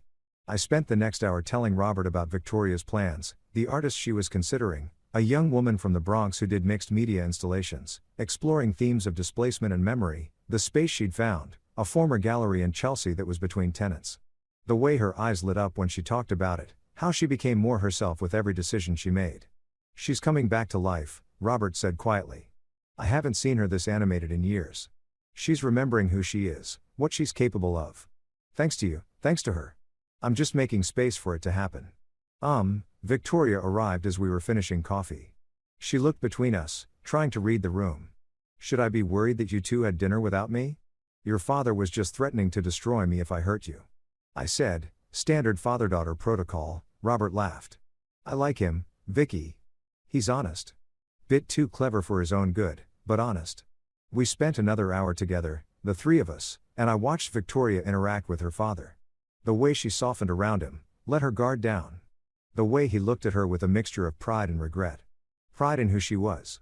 Regret that she'd wasted so many years on someone who didn't deserve her. When we left the club, Victoria linked her arm through mine. He likes you. He threatened to ruin me. That's how he shows affection. She smiled. What did you two really talk about? You, your exhibition, whether my intentions are honorable. Are they? I stopped walking and turned to face her. We were standing on a sidewalk in Midtown, people streaming around us. The city alive with its usual chaos. My intentions are to see where this goes without lying about what it is. To build something real with you, while also acknowledging that we're both still healing from what our spouses did to us. To be honest about the fact that revenge and connection are tangled up together. And maybe that's okay. Victoria's eyes searched mine. That's a very careful answer. It's an honest one. Good. She stood on her toes and kissed my cheek. Honesty is all I need. My phone buzzed. A text from an unknown number. This is Daniel Whitmore. We should talk. Tomorrow, 2 p.m. my office. Come alone. I showed it to Victoria. Her face went pale. He knows. He suspects there's a difference. What are you going to do? I stared at the message, feeling something like anticipation settle in my chest. I'm going to go talk to him. See what he wants. Find out what he thinks he knows. Marcus, that's dangerous. If he knows about us, there is no us to know about. We're friends. We attend art galleries together. That's not a crime. He'll try to intimidate you. That's what he does. He'll use his power, his resources. Let him try. I put my phone away. I'm done being intimidated. Victoria, by anyone. She looked at me for a long moment, then nodded. Okay, but call me afterward and be careful always. That night, I couldn't sleep. I lay in bed, in my house, in my life that was slowly becoming mine again, and thought about Daniel Whitmore, about what he might know, what he might want, how he might try to use this meeting to reassert control. He thought I was a threat. That much was clear. But a threat to what? His marriage, his affair with Elena, his carefully constructed image, or maybe he just didn't like the idea of his wife having her own life, her own interests, her own friend who wasn't vetted and approved by him. Either way, tomorrow I would walk into his office, his territory, his domain, and I would smile and be perfectly reasonable and show him that I wasn't afraid because I wasn't. Not anymore. Elena had taken my trust and shattered it. Daniel had taken my wife and turned her into his accessory. They both thought I would crumble, that I would be the victim in their story of self-actualization and forbidden romance. But I'd rebuilt myself, found Victoria in the wreckage, started constructing something new from the broken pieces. And tomorrow, I would look Daniel Whitmore in the eye and let him see exactly who he was dealing with. Not a victim. Not someone who could be intimidated or controlled. Someone who'd learned to build with the rubble of what had been destroyed. Someone who was done playing by their rules. I fell asleep with that thought and I dreamed of buildings rising from foundations made of truth and consequence. Tomorrow the architecture of revenge would take its next form. And I was ready. Whitmore Industries occupied 15 floors in a glass tower in Hudson Yards. The kind of building that looked like it was designed by someone who'd never met a hard angle they didn't want to make harder. All steel and glass and aggressive modernity. A monument to the future as imagined by people who'd gotten very rich betting on it. I arrived at 1:55 p.m. dressed in my best suit, charcoal gray, Italian wool, expensive, but not ostentatious. The kind of thing that said I belonged in rooms like this without trying to compete with people who had more zeros in their bank accounts. The lobby was minimalist to the point of hostility. White marble, chrome fixtures, a reception desk that looked like a spaceship's command center. A young woman with perfect posture and a tablet smiled at me with practiced efficiency. Marcus Bennett for Daniel Whitmore. She tapped her screen. Of course, Mr. Bennett, please take the elevator to the 14th floor. Someone will meet you there. The elevator was all mirrors like Daniel's penthouse elevator. And I wondered if this was intentional, making visitors look at themselves, evaluate themselves, feel small before they even reached his office. I looked at my reflection and saw someone who'd lost weight, gained edges, developed a kind of hardness around the eyes that hadn't been there 6 weeks ago. Grief and anger had carved something leaner out of me. Something that looked like it could survive what was coming. The 14th floor opened onto a reception area that screamed wealth and power. More glass, more chrome. Panoramic views of the Hudson River. A different assistant, this one male, maybe 25, stood waiting. Mr. Bennett, please follow me. We walked down a hallway lined with photographs of Daniel shaking hands with tech luminaries and politicians, accepting awards, speaking at conferences. A shrine to his own importance. The assistant opened a door at the end of the hall. Mr. Whitmore, we'll be right with you. I stepped into an office that was less a workspace and more a statement of dominance. Corner office, floor-to-ceiling windows on 2 walls. A desk the size of a small car made from some exotic wood I couldn't identify. Behind it, Manhattan spread out like a kingdom Daniel owned. I didn't sit in either of the chairs positioned in front of the desk. The lower chairs I noticed designed to make visitors look up at whoever sat behind the desk. Instead, I stood at the windows looking out at the city and waited. 5 minutes passed. Then 10. A power play, making me wait, establishing that this was his territory, his time, his control. At 15 minutes, the door opened. Daniel Whitmore entered like a man who owned not just the room, but the air in it. He'd changed from the party. Now he wore a suit that probably cost more than my car, no tie, that studied casualness, that actually required more thought than formality. He looked like every magazine spread about successful CEOs right down to the watch that could fund a small country's GDP. Marcus, he said, not apologizing for being late. Thank you for coming. I was curious about what you wanted to discuss. He moved behind his desk, but didn't sit. Another power play standing while I stood, but from behind the fortress of his workspace. I'll be direct. What's your relationship with my wife? We're friends. Friends? He said it like the word tasted wrong. How did you meet? At a gallery opening, we discovered shared interests in art and architecture. Started attending exhibitions together. And that's all. What else would it be? Daniel's eyes narrowed. I did some research on you after the party. Found out you're an architect, like you said. Small firm, residential work. Nothing particularly notable. Also found out you're going through a divorce. That's hardly a secret. Divorce records are public. What's interesting is that your wife works for me. Elena Martinez, VP of Brand Strategy. He watched my face carefully. Small world, isn't it? I kept my expression neutral. Interested but not defensive. Is it? There are thousands of people in New York. Coincidences happen. Do they? Because from where I'm standing, it looks like you befriended my wife to get back at yours. Some kind of petty revenge scheme. That's an interesting theory. Requires me to have known Victoria before I knew about Elena's affair, which I didn't. Also requires me to have somehow engineered meeting her at a random gallery opening, which would be impossible without supernatural foresight. I moved away from the window closer to his desk. Or maybe Victoria and I are just two people who were both betrayed and found common ground. Maybe not everything is a conspiracy. I don't believe in coincidences. Then you must live in a very paranoid world. His jaw tightened. Point to me. I want you to stop seeing her. Excuse me, Victoria. I want you to stop attending gallery openings with her.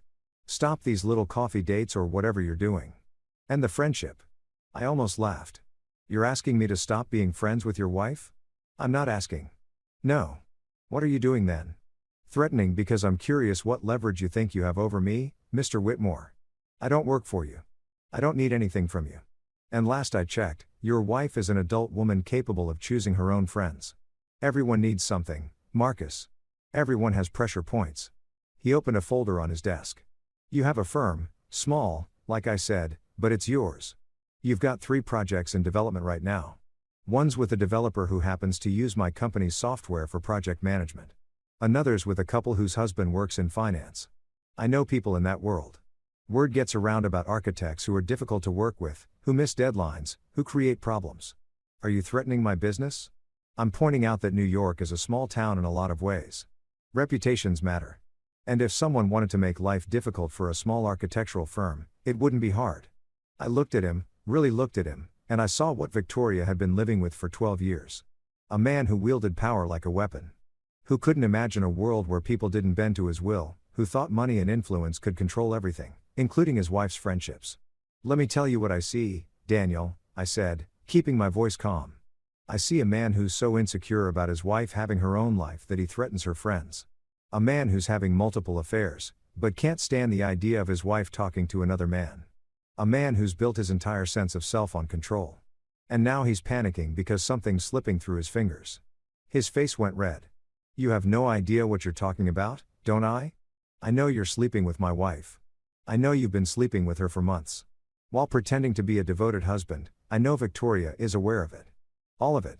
Not just Elena. All the others, too. And she's finally done pretending she doesn't see it. You're lying. Am I? Ask her. Ask Victoria if she knows about Elena. About the consultant from Singapore? About the junior associate you've been mentoring in ways that have nothing to do with professional development. I leaned forward, hands on his desk. She hired a private investigator, Daniel. She has documentation, photographs, hotel receipts, everything she needs for a divorce that will make you look exactly like what you are. The color drained from his face. She wouldn't. Why? Because she's been so accommodating for 12 years that you think she always will be. Because you've convinced yourself she's too dependent on your money and status to leave. I smiled. Men like you always make the same mistake. You think submission is the same as loyalty. It's not. Submission is just fear with good manners. Get out of my office. Gladly. But understand something. I'm not going to stop being Victoria's friend because you're uncomfortable with it. She's reclaiming her life, building a career again, remembering who she was before she made the mistake of marrying you. And I'm going to support that. Not because I'm trying to hurt you, but because she deserves to be more than Mrs. Daniel Whitmore. If you think you can take my wife, I don't want to take anything from you, Daniel. I want to get Victoria back to herself. There's a difference. I moved toward the door. But here's something to think about. Elena left me for you because she thought you represented power and success and everything she wanted. But she's realizing the same thing. Victoria realized that you don't actually care about the women in your life. You care about how they make you look. And eventually that stops being enough. I opened the door and found Elena standing in the hallway, hand raised like she'd been about to knock. Her eyes went wide. Marcus, what are you? Elena? I nodded to her like she was a stranger. I was just leaving. Daniel's all yours. I walked past her without another word. Down the hallway lined with Daniel's achievements. Past the assistant, who carefully didn't make eye contact, into the elevator where my reflection stared back at me, looking satisfied and slightly dangerous. My phone buzzed before I reached the lobby. Victoria, are you okay? What happened? I stepped out onto the street and called her. Marcus, tell me everything. I just had a very illuminating conversation with your husband. He knows about us, or at least suspects. Tried to threaten my business if I didn't stop seeing you. Oh my God, Marcus, I'm so sorry.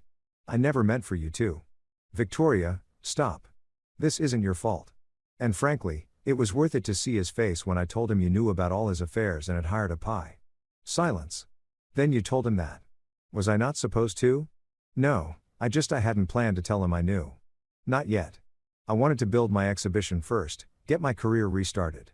So when I left, I'd be leaving towards something instead of away from something. I stopped walking. Victoria. I'm sorry. I got caught up in the moment in putting him off balance. I should have asked you first. It's okay. Actually, it's probably better this way. Now he knows I'm not the accommodating wife anymore. That I have evidence if he tries to make the divorce difficult. She paused. What did Elena say? Nothing. I left before they could talk. But she saw me leaving his office, so she knows I know. Knows. We both know this is getting complicated. It was always going to get complicated. We just accelerated the timeline. Where are you now? Standing on the corner of 10th Avenue and 33rd, watching tourists and wondering if I just made everything worse. Come to my studio. I'm at the Chelsea space working on the exhibition layout. We should talk about this in person. Your studio? You have a studio now? As of 3 days ago? Signed a 6-month lease on the gallery space. I haven't told Daniel yet or anyone except my father. Her voice softened. I'd like you to see it. 20 minutes later, I stood in front of a former gallery space in Chelsea, a ground floor unit with good light and high ceilings. Through the windows, I could see Victoria inside, measuring wall space with a laser measure, her hair pulled back, wearing jeans and a paint-stained shirt I'd never seen before. She looked like herself, not the society wife in designer dresses, the curator, the artist, the woman she'd been before Daniel Whitmore convinced her to be smaller. I knocked and she let me in. The space smelled like fresh paint and possibility. What do you think? She asked, gesturing around. The gallery was maybe 1,500 square feet, all white walls and blonde wood floors, track lighting that could be adjusted for different installations. Empty now, but I could see what it would become. It's perfect. When's the opening? 6 weeks. February 14th, actually. I thought there was something poetic about opening an exhibition about displacement and memory on Valentine's Day. Very poetic and very you. She walked to the center of the space, turning slowly. I forgot how good this feels, having a project that's mine, building something instead of just funding other people's visions. Tell me about the artist. For the next hour, Victoria talked and I listened. She showed me sketches of the installation pieces, explained the themes, walked me through her vision for how viewers would move through the space. She was animated, passionate, completely alive. This was the woman Daniel had tried to bury, the one Elena and I had inadvertently helped resurrect. I'm going to tell him tonight, Victoria said finally. About the studio, about the exhibition, about wanting a divorce. Are you sure? You don't have to accelerate because of what I said. It's not because of you.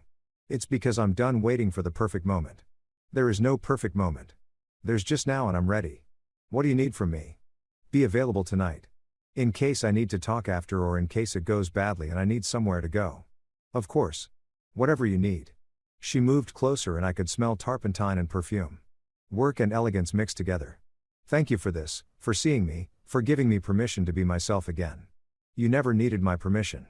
Victoria, maybe not, but it helped having someone believe I could do it. We stood there in her empty gallery, and I felt the weight of what we were building. Not just a friendship, not just revenge, something more complicated and honest than either of those things. My phone rang. Jeremy Morrison, I should take this, I said. Go ahead.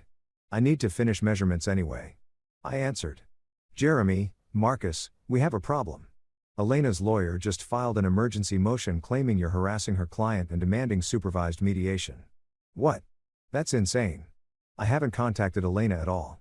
According to the motion, you showed up at her workplace today and had a confrontational interaction that left her feeling threatened. I closed my eyes.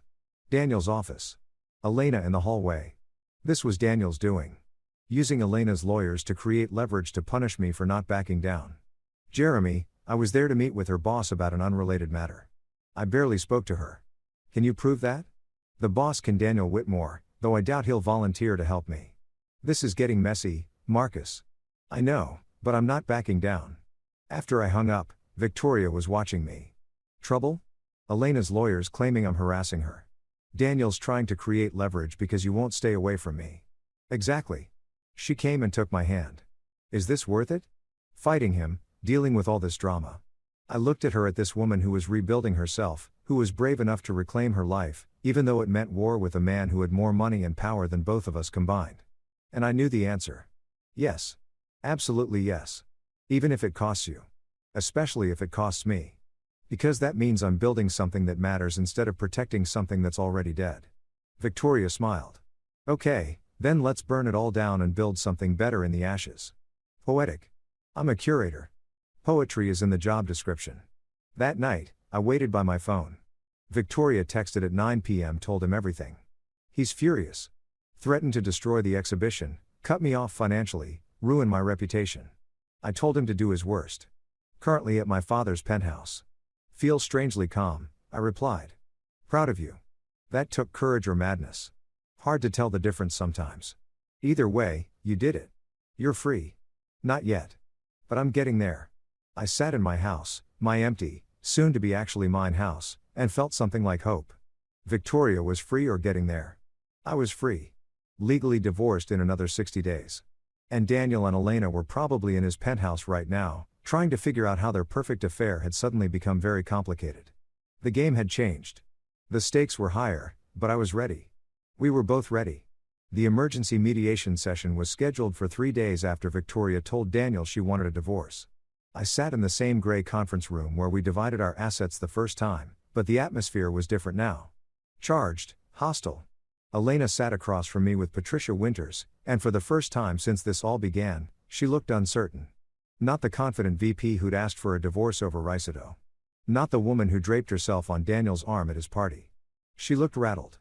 "Thank you for agreeing to this meeting," Susan Chen said, her mediator voice carefully neutral. "Miss Winters has raised concerns about interactions between the parties that she feels constitute harassment. Mr. Bennett, would you like to respond?" "I haven't harassed anyone," I said calmly. "I attended a party where my wife happened to be present. I had a business meeting at her employer's office. Neither of those constitutes harassment." Patricia leaned forward. "You befriended Mr. Whitmore's wife and brought her to a company party knowing your own wife would be there. That's calculated and inappropriate. I brought a friend to a party. My relationship with Victoria Whitmore has nothing to do with Elena, doesn't it?" Patricia's tone was sharp. "You targeted Daniel Whitmore's wife as revenge for your wife's relationship with Mr. Whitmore." Jeremy cut in. "That's speculation and irrelevant to these proceedings. Mr. Bennett is entitled to have friends. The fact that his friend happens to be married to Miss Martinez's employer is coincidental." "Is it?" Elena spoke for the first time, her voice tight. "Marcus, you expect me to believe you just randomly became friends with Daniel's wife? After everything, I met her eyes. I expect you to recognize that you don't get to control who I spend time with. You made your choices, Elena. I'm making mine by trying to ruin my relationship. Your relationship with a married man who's been having multiple simultaneous affairs. That relationship." I kept my voice level. "I'm not trying to ruin anything. Reality is doing that all on its own." Elena's face flushed. "You told him. You told Daniel that Victoria knows about the affairs." "I told him the truth. Something you might try sometime." "That's enough," Susan said. "Let's focus on the actual legal issues. Miss Winters, do you have specific instances of harassment to report?" Patricia consulted her notes. "Mr. Bennett showed up at Whitmore Industries on the 14th and had a confrontational meeting with Mr. Whitmore that left Miss Martinez feeling unsafe in her workplace. I was invited to that meeting. I said, Daniel Whitmore called and asked me to come to his office. I didn't initiate contact and I didn't speak to Elena except to say hello when I left." "Is this true?" Susan asked. Patricia looked to Elena, who shifted uncomfortably. "Daniel said he wanted to talk to Marcus about his relationship with Victoria. So, Mr. Bennett was invited to this meeting by Mr. Whitmore, not harassing anyone." Susan made a note. "What else?" "There's the matter of Mr. Bennett using his relationship with Mrs. Whitmore to gain information about Miss Martinez's personal life and employment." Jeremy almost laughed. "Are you seriously suggesting that two people who've both been cheated on can't discuss their situations? That's absurd. It's strategic and manipulative. It's friendship and mutual support." The mediation devolved from their accusations and counter-accusations, legal posturing, and barely contained hostility. By the time we broke for lunch, nothing had been resolved except that everyone was angry and the divorce had officially become ugly. Elena caught me in the hallway. "Can we talk privately?" I looked at Jeremy, who nodded. "5 minutes, I'll be in the lobby." We found an empty conference room. Elena closed the door and leaned against it. And I saw that under the anger, she was afraid. "This is getting out of control," she said. "You're the one who filed harassment claims. That was Patricia's idea. And Daniel's. They said we needed to establish boundaries. To protect," she trailed off. "To protect what?" "Daniel's reputation, his marriage, both of which are already on fire because of his own actions. He's furious at you. At Victoria, at me for bringing you into his life. You brought me into his life. Elena, you're the one who started sleeping with him. I'm just a consequence you didn't plan for." She moved away from the door. Pacing. "Victoria's filing for divorce. Did you know that?" "Yes. And you encouraged her." "I supported her decision to stop living a lie." "There's a difference. Daniel says she's trying to ruin him. That she timed this to cause maximum damage to his reputation. That she's going to take half of everything and destroy the company." I almost laughed. "Daniel has $200 million. She's entitled to half of what they built together over 12 years. That's not ruining him. That's basic contract law. He's talking about contesting the prenup. Says she violated the fidelity clause by being friends with me. Good luck proving that." Elena stopped pacing and looked at me directly. "Are you sleeping with her?" "That's none of your business." "So you are." "I didn't say that. I said it's none of your business." You gave up the right to know about my personal life when you started your boss. She flinched. I know you're angry. I'm not angry, Elena. I'm done. There's a difference. Anger requires me to still care about what you do, who you're with, whether you're happy. I don't. You're just the woman I used to be married to, who made choices that ended our relationship. That's all. Then why are you doing this? Why befriend Victoria? Why show up at Daniel's party? Why any of it if you don't care? Because I deserve to build a life that's mine. Because Victoria deserves to remember who she is. Because your affair doesn't get to define my next chapter. I do. I move toward the door. And because maybe, just maybe, you and Daniel need to understand that actions have consequences. That you can't just take what you want and expect everyone else to accommodate it. Marcus, wait. Her voice cracked. I never wanted to hurt you, but you did it anyway. Which tells me everything I need to know about what I meant to you. I left her in the conference room and found Jeremy in the lobby. We're done here. Tell Susan we'll review whatever agreement they propose, but I'm not sitting through any more accusations. Agreed. Though, Marcus, this is going to get uglier before it gets better. If Daniel Whitmore is involved, let it get ugly. I'm not backing down. That evening, I met Victoria at a wine bar in the West Village, somewhere dark and anonymous, where we could talk without being seen. She was already there when I arrived, halfway through a glass of red that looked like it cost more than the bottle. Rough day? I asked, sliding into the booth across from her. Daniel's lawyer sent a letter to the gallery owner, suggested that my exhibition might be funded with marital assets and therefore should be postponed until the divorce is settled. She took a drink. My father's lawyers responded within an hour, pointing out that the gallery lease is in my name, funded by my trust fund that predates the marriage, but it rattled the owner. She's nervous about being caught in the middle. Will she back out? No. My father made some calls, reminded her who my family is, what connections we have. She's committed. Victoria smiled without humor. Nothing like threatening someone's livelihood to secure their loyalty. That's not like you. Maybe that's the problem. Maybe I've been too nice, too accommodating. Maybe it's time to use the resources I have instead of pretending I don't come from money. I studied her. She looked tired. The kind of exhaustion that came from constant vigilance rather than lack of sleep. Are you okay? Really? I don't know. I thought I'd feel liberated, free. Instead, I just feel exposed. Like I've been living in a gilded cage for so long that now that the door's open, I don't remember how to fly. You're remembering the exhibition, the studio, standing up to Daniel. That's all you're remembering. Is it? Or am I just trading one form of dependence for another? She looked at me. Be honest, Marcus. Am I using this whatever this is between us as a crutch to make leaving Daniel easier? The question landed heavy between us. I thought about it seriously because Victoria deserves serious answers. Maybe, I said, but I'm probably using you, too. Using our friendship as proof that I can build something new, that I'm more than just the husband Elena left. We're both broken people finding pieces of ourselves in each other. Is that using? Or is that just what connection looks like when you're healing? I don't know. Neither do I, but I know it feels real. And I know I care about you. Genuinely care in a way that has nothing to do with Daniel or Elena or revenge. Victoria reached across the table and took my hand. I care about you, too. That's what scares me. What if we're building something on a foundation of pain? What if when the divorce is over and the anger fades, we look at each other and realize we were just trauma bonding? Then we deal with that when it happens. But Victoria, I don't think that's what this is. I think we're two people who understand each other because we've been through the same betrayal. Yes, but we're also two people who genuinely like each other, who have real conversations, who support each other's growth. That sounds very healthy and mature. Are you disappointed? She laughed. No, just surprised. I expected revenge to feel more dramatic, more cinematic. Instead, it feels like therapy with better wine. My phone buzzed. A text from an unknown number. This is Victoria's number. Daniel has my phone. He's reading our messages. Be careful what you say. The best. I showed it to Victoria. Her eyes widened. He took my phone. When? Probably when you were asleep or in the shower sometime. He had access that manipulative. She stopped, took a breath. He's looking for evidence. Something to use against me in the divorce. Will he find anything in our texts? No. We've been careful. Friends discussing art and life. Nothing inappropriate. She paused. Though the subtext might be obvious to someone looking for it. Let him look. We haven't done anything wrong, haven't we, Marcus?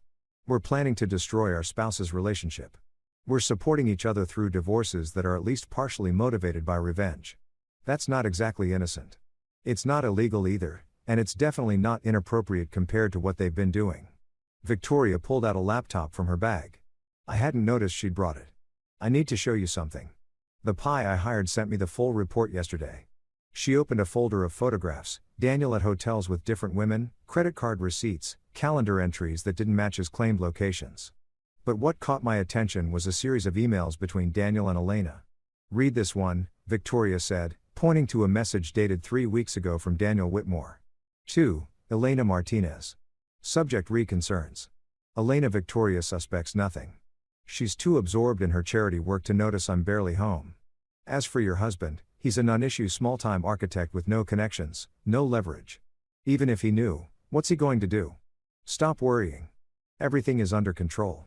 D. I read it twice, feeling something cold settle in my chest.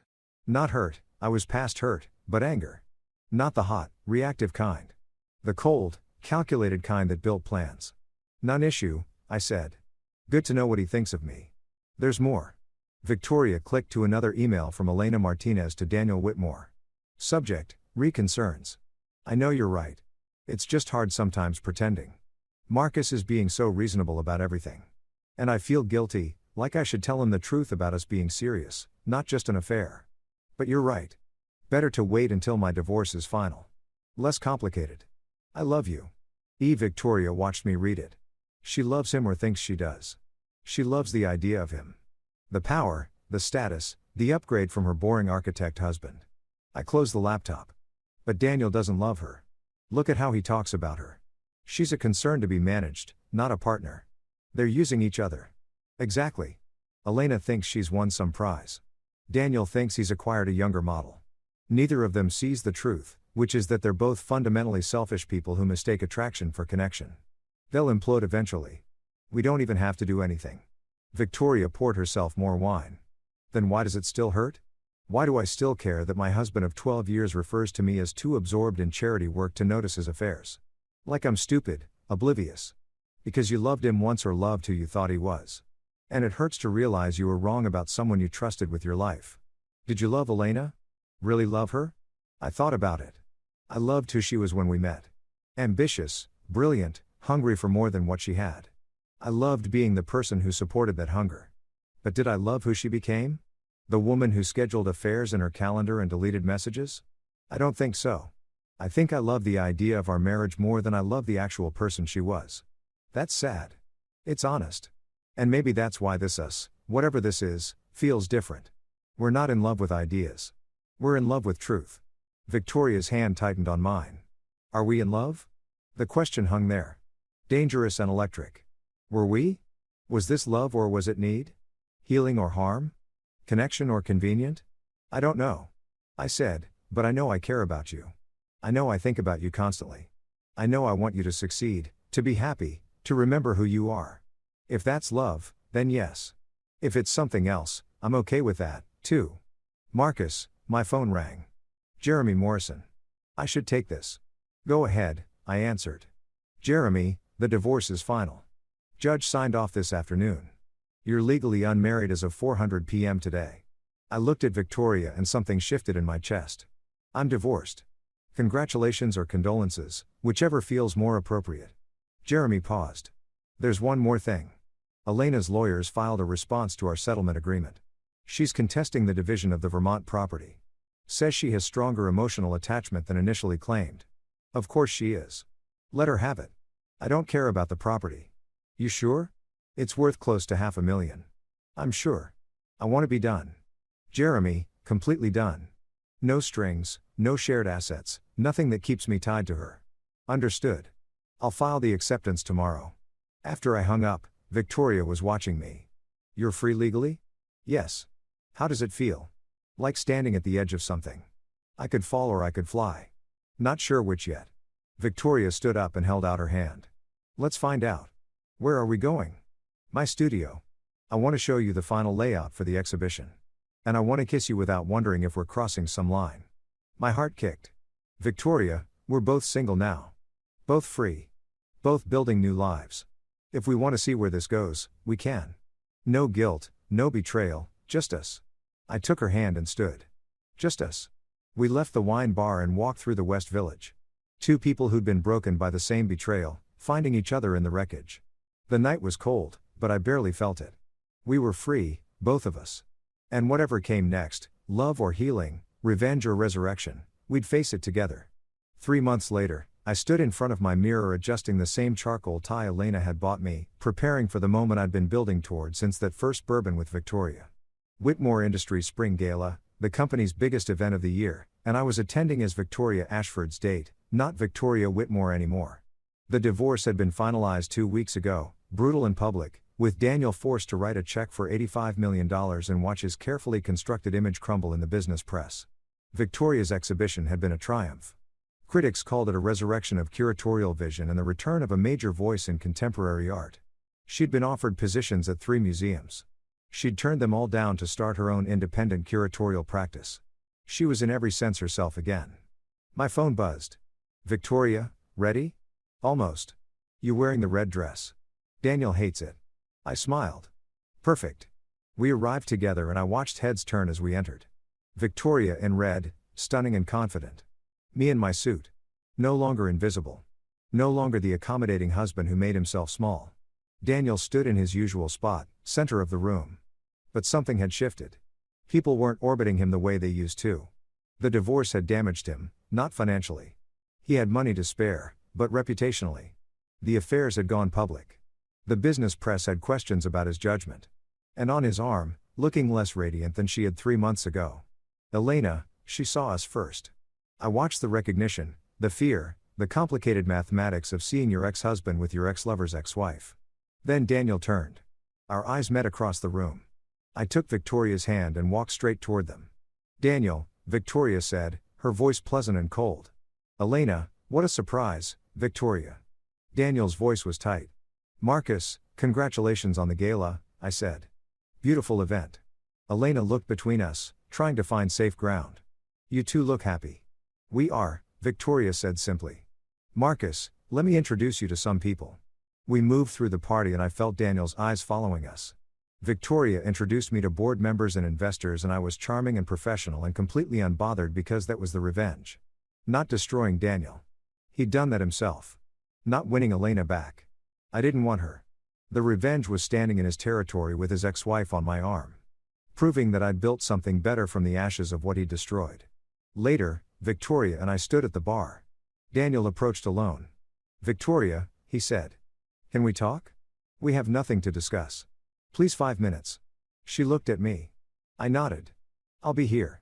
They moved to a corner and I watched Daniel try to salvage something pride maybe or control. Victoria's face remained impassive. When she returned, she was smiling. What did he say? I asked. That he made a mistake. That he wants to try again. That he realizes what he lost. She took my hand. I told him I didn't care. That I'd already found something real. Have you? She looked up at me. And in her eyes, I saw everything. We'd built. Friendship and healing, revenge and resurrection, truth and connection. Yes, she said. I think I have. I kissed her then. In Daniel Whitmore's company party in front of everyone who'd watched our marriages crumble and our lives rebuild. When we pulled apart, I saw Elena watching from across the room. Not angry, not jealous, just sad, like she was beginning to understand what she'd traded for power and status. Ready to leave? Victoria asked. Absolutely. We walked out together, leaving the party behind. As we reached the elevator, I turned back for one last look. Daniel stood alone in the center of his kingdom, surrounded by people, but utterly isolated. Elena beside him, looking like she'd won a prize that was already tarnishing. And I felt nothing. No anger, no satisfaction, just the quiet certainty of someone who'd built something better. The elevator doors closed and Victoria leaned against me. Thank you, she said. For what? For seeing me. For helping me remember who I was. For being real when everything else was performance. I kissed the top of her head. Thank you for the same. We rode down in silence. And when we stepped out into the spring night, I felt like we were stepping into our actual lives. Not the ones we'd performed for other people, the ones we'd built for ourselves. Where, to? Victoria asked. Anywhere, everywhere. Wherever we want, she smiled. I like the sound of that. We walked into the night together. Two people who'd been broken by betrayal and rebuilt by truth. Leaving the past behind and stepping into whatever came next. Not revenge, not anymore. Just life. Real messy, honest life. And it was beautiful.